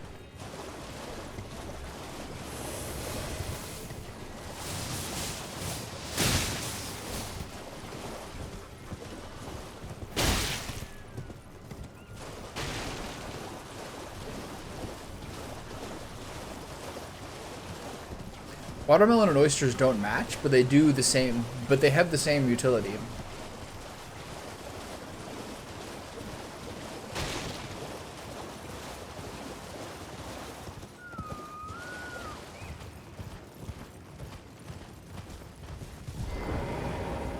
If you're looking for top shelf boners, you know who to call. Watermelon and oysters. How many spears are they? Like 13,000? Not bad.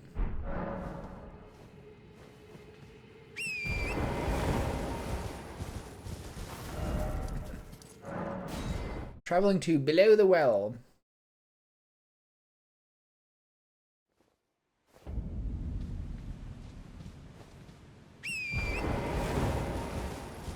I mean, who's not looking for that, you know? We all are, really, just in different ways.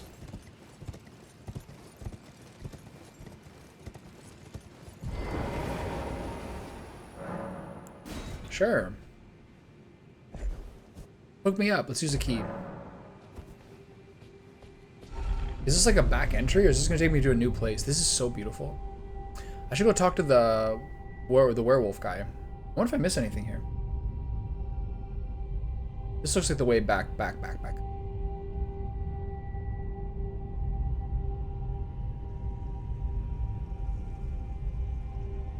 I'm all about that.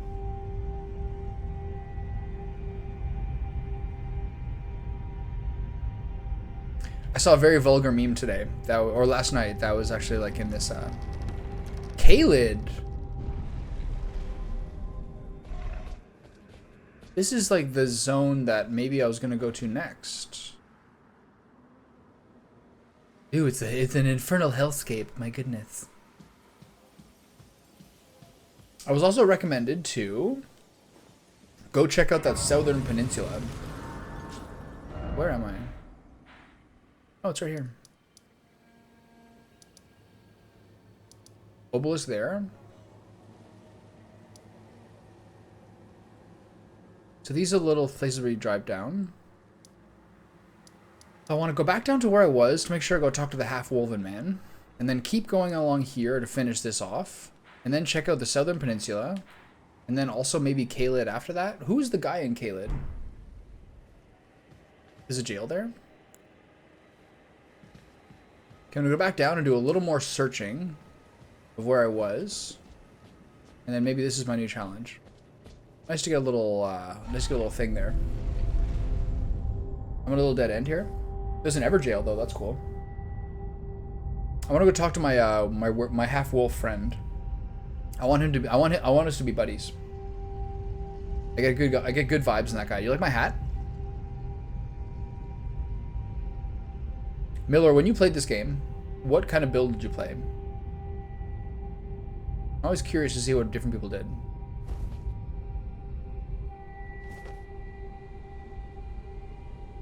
Kind of. I did the one where like Renala or Rena or whatever her name is. She's got me tasked on doing stuff, and then he's kind of part of that as well. Did you?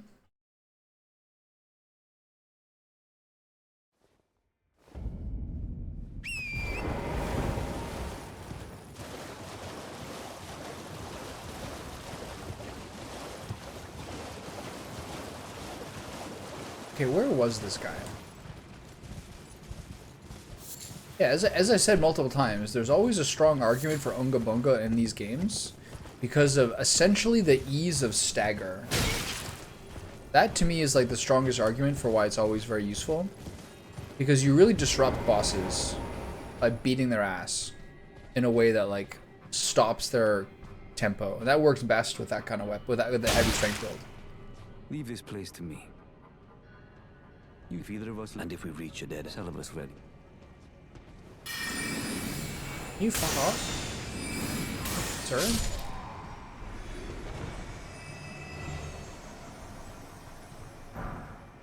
So we're looking for Norzok. Whatever that thing is up there, right?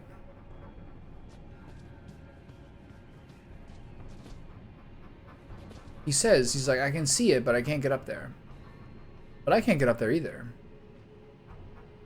I don't think. Maybe I'll go ask Celubus. Okay, so that's all there is down here, really. Am I still in combat?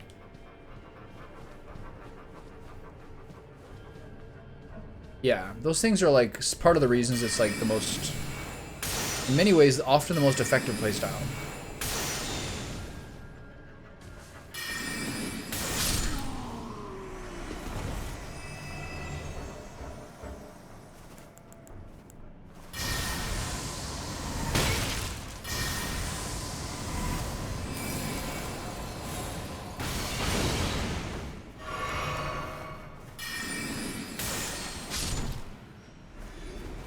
Okay, so he has no new information for me. They want me to go back to Celubus. And then also for me, is there anything else in this area that I'm missing? I don't think so.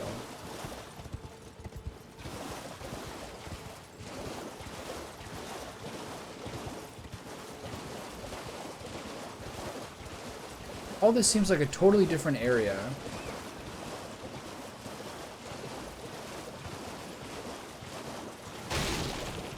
The things that are arguments for Renala being a good choice for that kind of thing is that I'm just like pissed the whole time.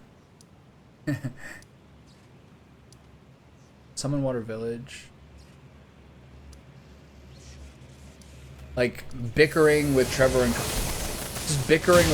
Kyle the entire time as they give me like advice and options. I was definitely heated. Those parts of it are good. Less deaths, but like heavy levels of complaining and anger. Those are the strong arguments. Extremely upset about her 80% magic resist. Extremely upset about that. Extremely upset about that. Okay, let's go check out Celubus, see what he's got to say. Extremely upset about the 80% magic resist.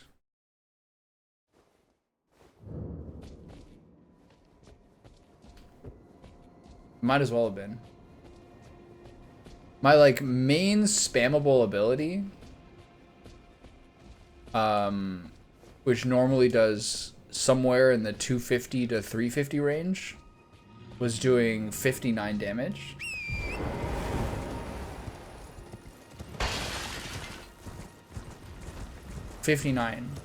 My great glintstone shard was doing 59 damage per strike.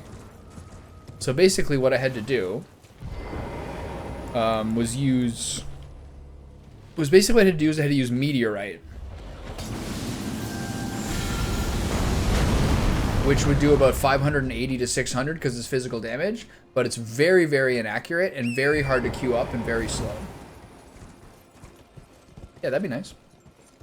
So I basically had to get to a point where one had to use summon ashes for the first time and have like the heavy sellsword go in there and beat her up. And then when he knocked her down, I'd have to follow up with like a rain of meteors. And then just hope I got lucky. And I had to put 3 levels into him. Having never used a summon ash in the entire game, I not only had to use a spirit ash, but I also had to put 3 levels into him so he had enough health to tank her like random ass damage. That was a hard fight. I was like hard countered. Begging for another lesson so soon? There remains much to be done. Make it quick. Well, well. You're asking me about that, are you? The task was left. This guy's voice is so funny. Was it not? Not only are you incompetent, but shameless to boot. Well, there's no helping it. Now's as good a time as any. I'll let you in on it. There's a glintstone sorcerer by the name of Selene in Limgrave. This is such a good Hannibal Lecter. The help I gave her when she was expelled from the academy. I asked her to look into the matter some time ago. I'll write you a letter of introduction. Go ask her. You think I haven't met her before? You stupid. Okay, I got all these. Thanks, pal. See you around. Let's go find Selene. She's down here, right? No, she's in the first. She's in Limgrave.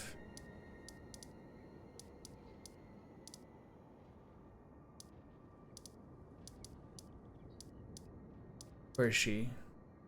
Here? Oh yeah. Oh yeah, right at the beginning of the game.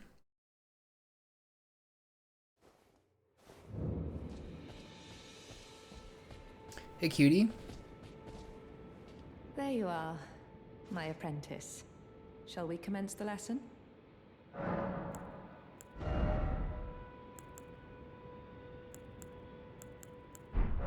Well, well. Celevis is not a name I ever wanted to hear again. But fine. If it will help I'm you, in love with my her. apprentice, I offer my knowledge. The stars alter the fate of the Karian royal family, and the fate of your mistress, Rani. But long ago, General Radahn challenged the swirling constellations, and in a crushing victory arrested their cycles. Now he is the force that repulses the stars. If General Radahn were to die, the stars would resume their movement, and so too would Rani's destiny.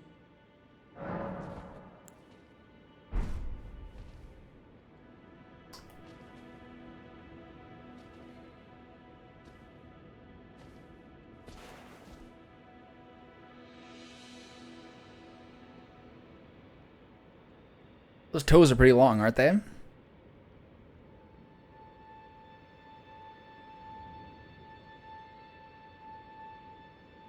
do you zoom in? What's the meaning of this? Alright. Apologize. You wish to continue the I got a little excited.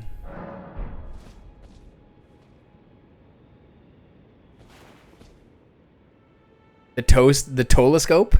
I get it away. I need to see the right foot.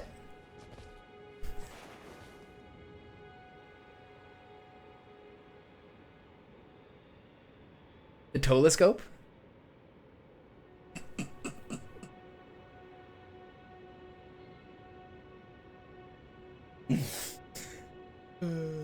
Oh yeah. You like those? Those are big. Those are what we call big naturals. I'm sorry for hitting with my staff, ma'am. I love you.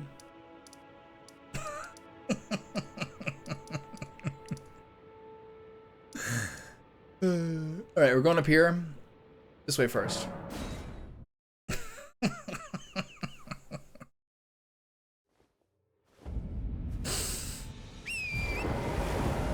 So northeast we go.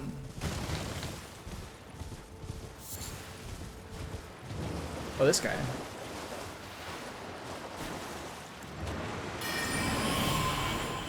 Where'd he go? Excuse me, sir.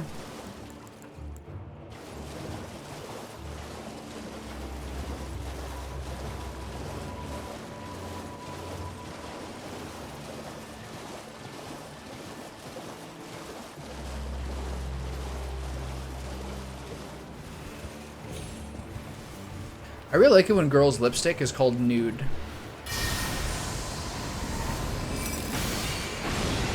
Oh, yeah, sure. Hit the gravestone, dumbass.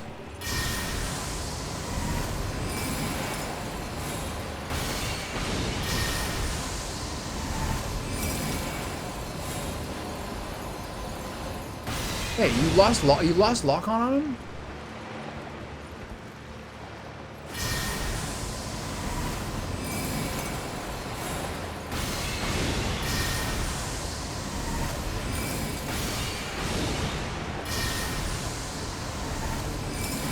They're trying to. This is like a Secret Service. Get down, Mr. President.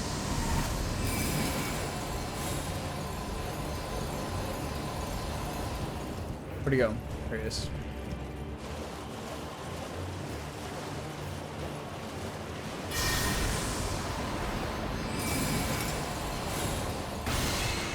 I don't know, but like, I'll be excited. I don't know, the Margit one. I'm sure that's great. But there's no Selen. Selen's my girlfriend. Blight is my best buddy, and Selen is my girlfriend. Whatever she's got going on, I don't care. I'm not here to judge her. I'm here to nurture her.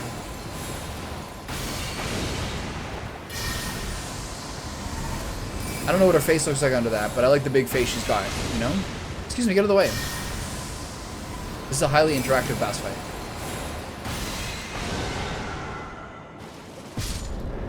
Good job, everybody. Thanks for coming out. Skeletal Militia Man. That kind of seems like something I'd like to use.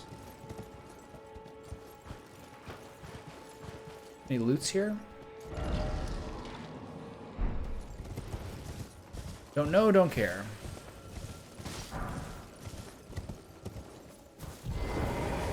These things interactable?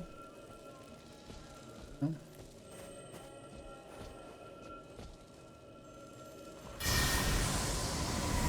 It took me a long time to see that these were like scarabs pushing around dung.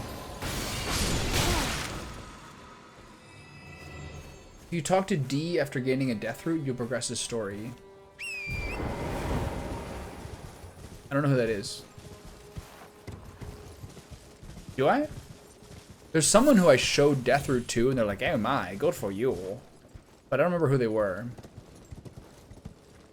The round table guy? Yeah. The guy who's sitting there, right? Hey, turtle. It's not a dog, it's a turtle, you stupid idiots.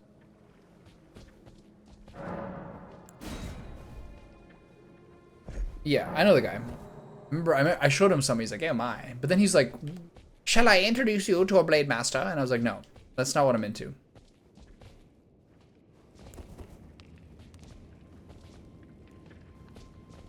Turtles in the sewers? Raphael, Michelangelo, Donatello, Leonardo. Where's the rat?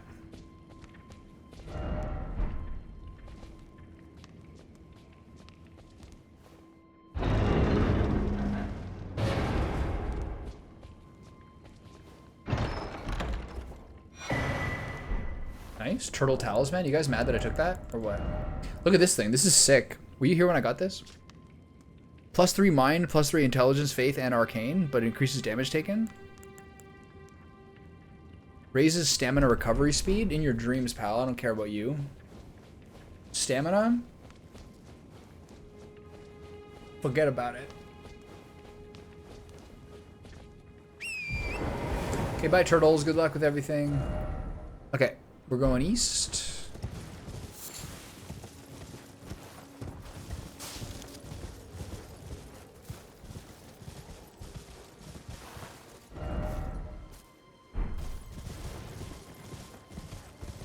If it's like in Dark Souls 3, there was an extremely good ring that you got from somebody. Gundyr, maybe? Or the Prisoners something, that increased a lot of really, really hard to get stats, but increased the amount of damage you took. And I didn't take it, but then I looked into it later. They're like, yeah, this is the best ring in the game. And it only increased the amount of damage you take by like 3% or something.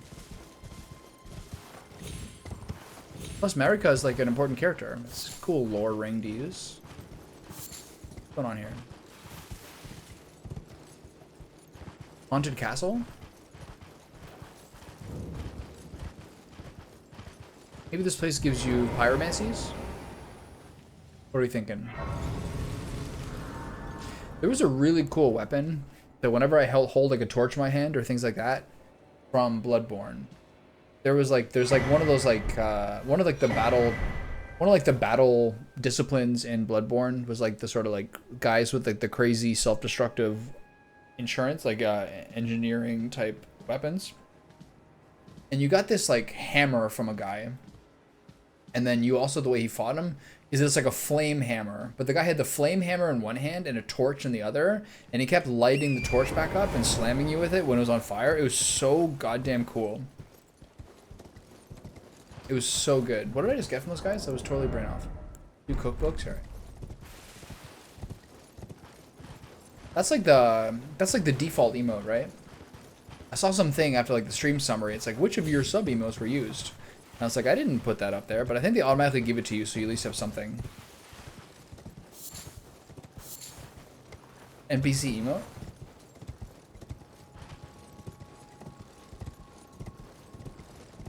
Yeah, there's some defaults to pick from, but that's the one that like automatically assign you. That's your starter Pokemon.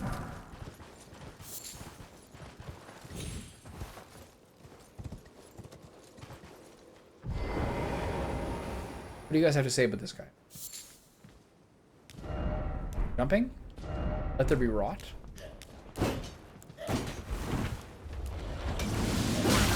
Alright.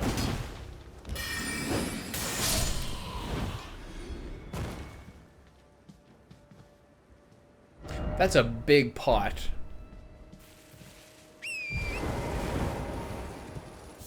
You see how big that pot was? And some default icons for channel points.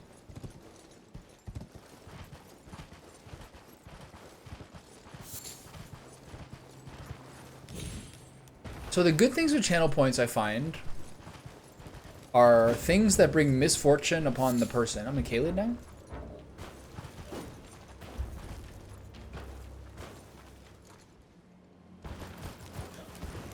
And gambling is good.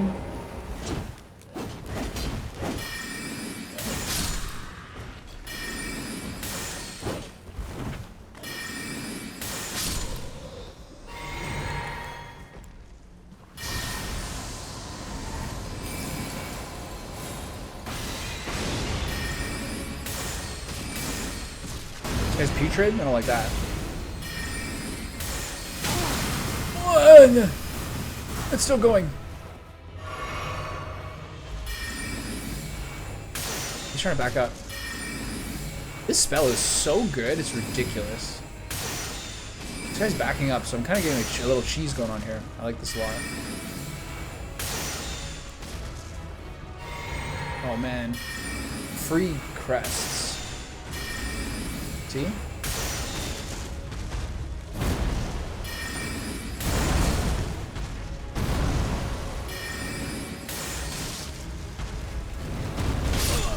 Oh, the one tap. Oh shit, I have 16,000 souls. That one's a good one because it's one of those heavy strikes that's delayed. So I was kind of like, all my vision was blocked because of the landscape in front of me. So I kind of rolled and then he paused and then overhand smashed me to one-shot me. That's good, man. Where are my souls?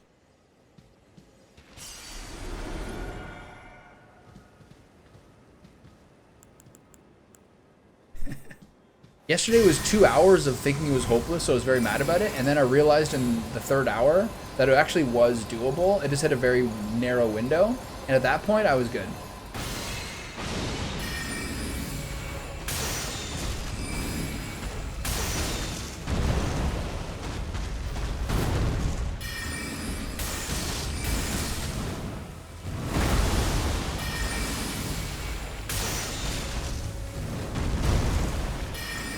I'm poison. I'm in poison. Oh, the pots blow up. I get it. Scarlet Rot. That's a bad poison, isn't it? Am I dead? Okay, so you gotta watch out for the pots.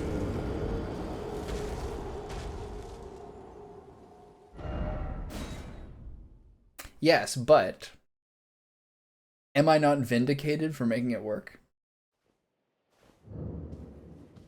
Question mark?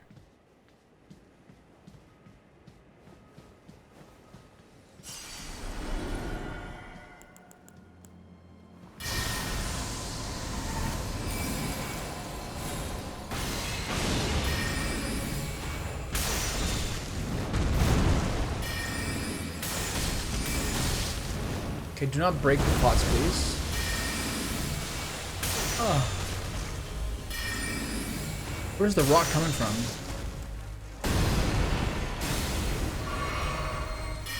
Oh yeah. Move, move, move. Oh, that's a wrinkle. Oh, fuck, man. Okay, I gotta kill those guys first. Yeah. 10%, I believe it was 10% if played perfectly, which is pretty accurate. Because the time I actually did successfully do it. Oh, is that out of the way of the stupid thing? Damn. The time I did successfully do it was like an improbable series of events where she didn't even start summoning. I just kind of blasted her through it. So you think there's a 50% chance to play perfectly? That's generous.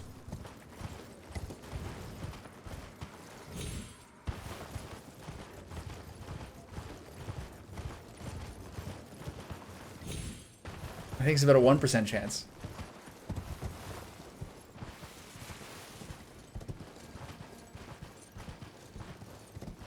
Okay, I gotta clear these guys this time.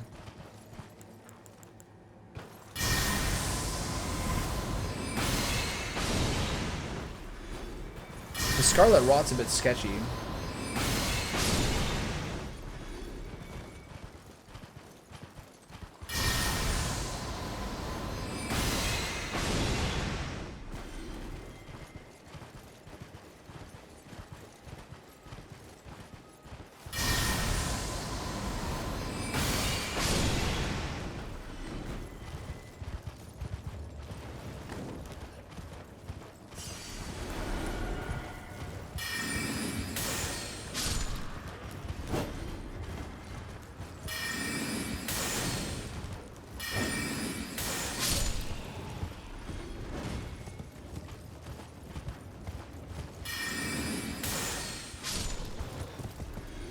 Okay, so I'm scared of the Scarlet Rot.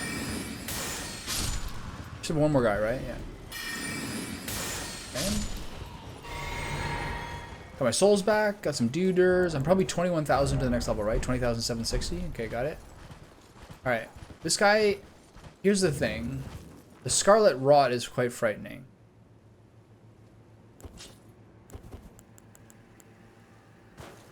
It's not a horse level, I don't think. Maybe it is. Maybe it's a horse level.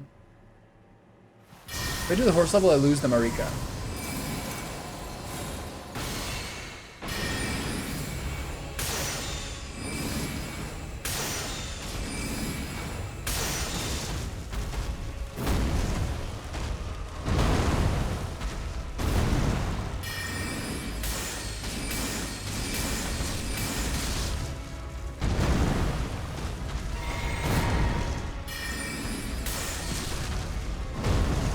Don't jump in the air and break the pots, please.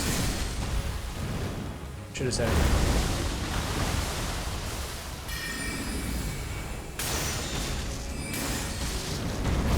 Oh, that was close.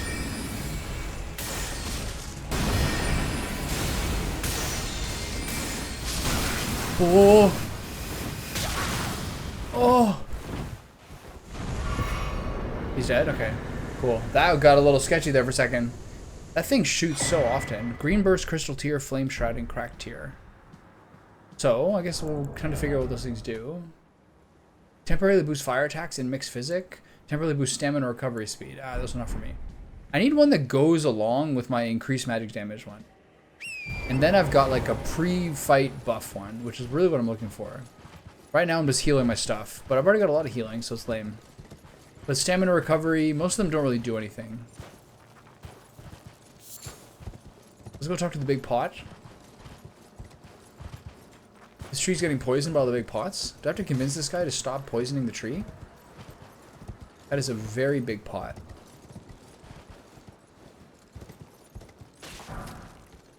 Caelid is for sure cool. Who's the boss there? Is it gonna be poop? It says necessary item ahead. Is this gonna be gold tinged excrement? Cracked pot? Yeah, it's pretty good. Yeah. Does that have one of the great rune bosses in it?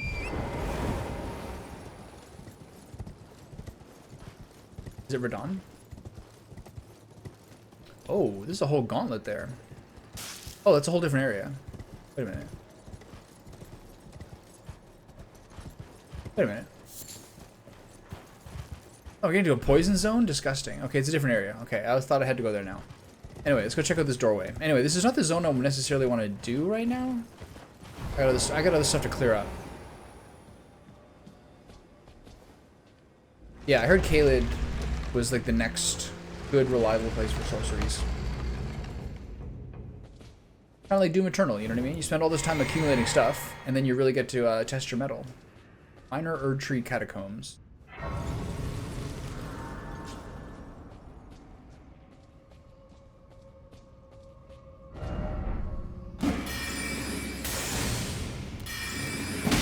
Not these guys again.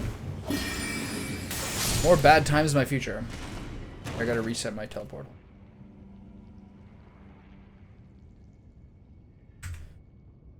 How long is this recording? Long.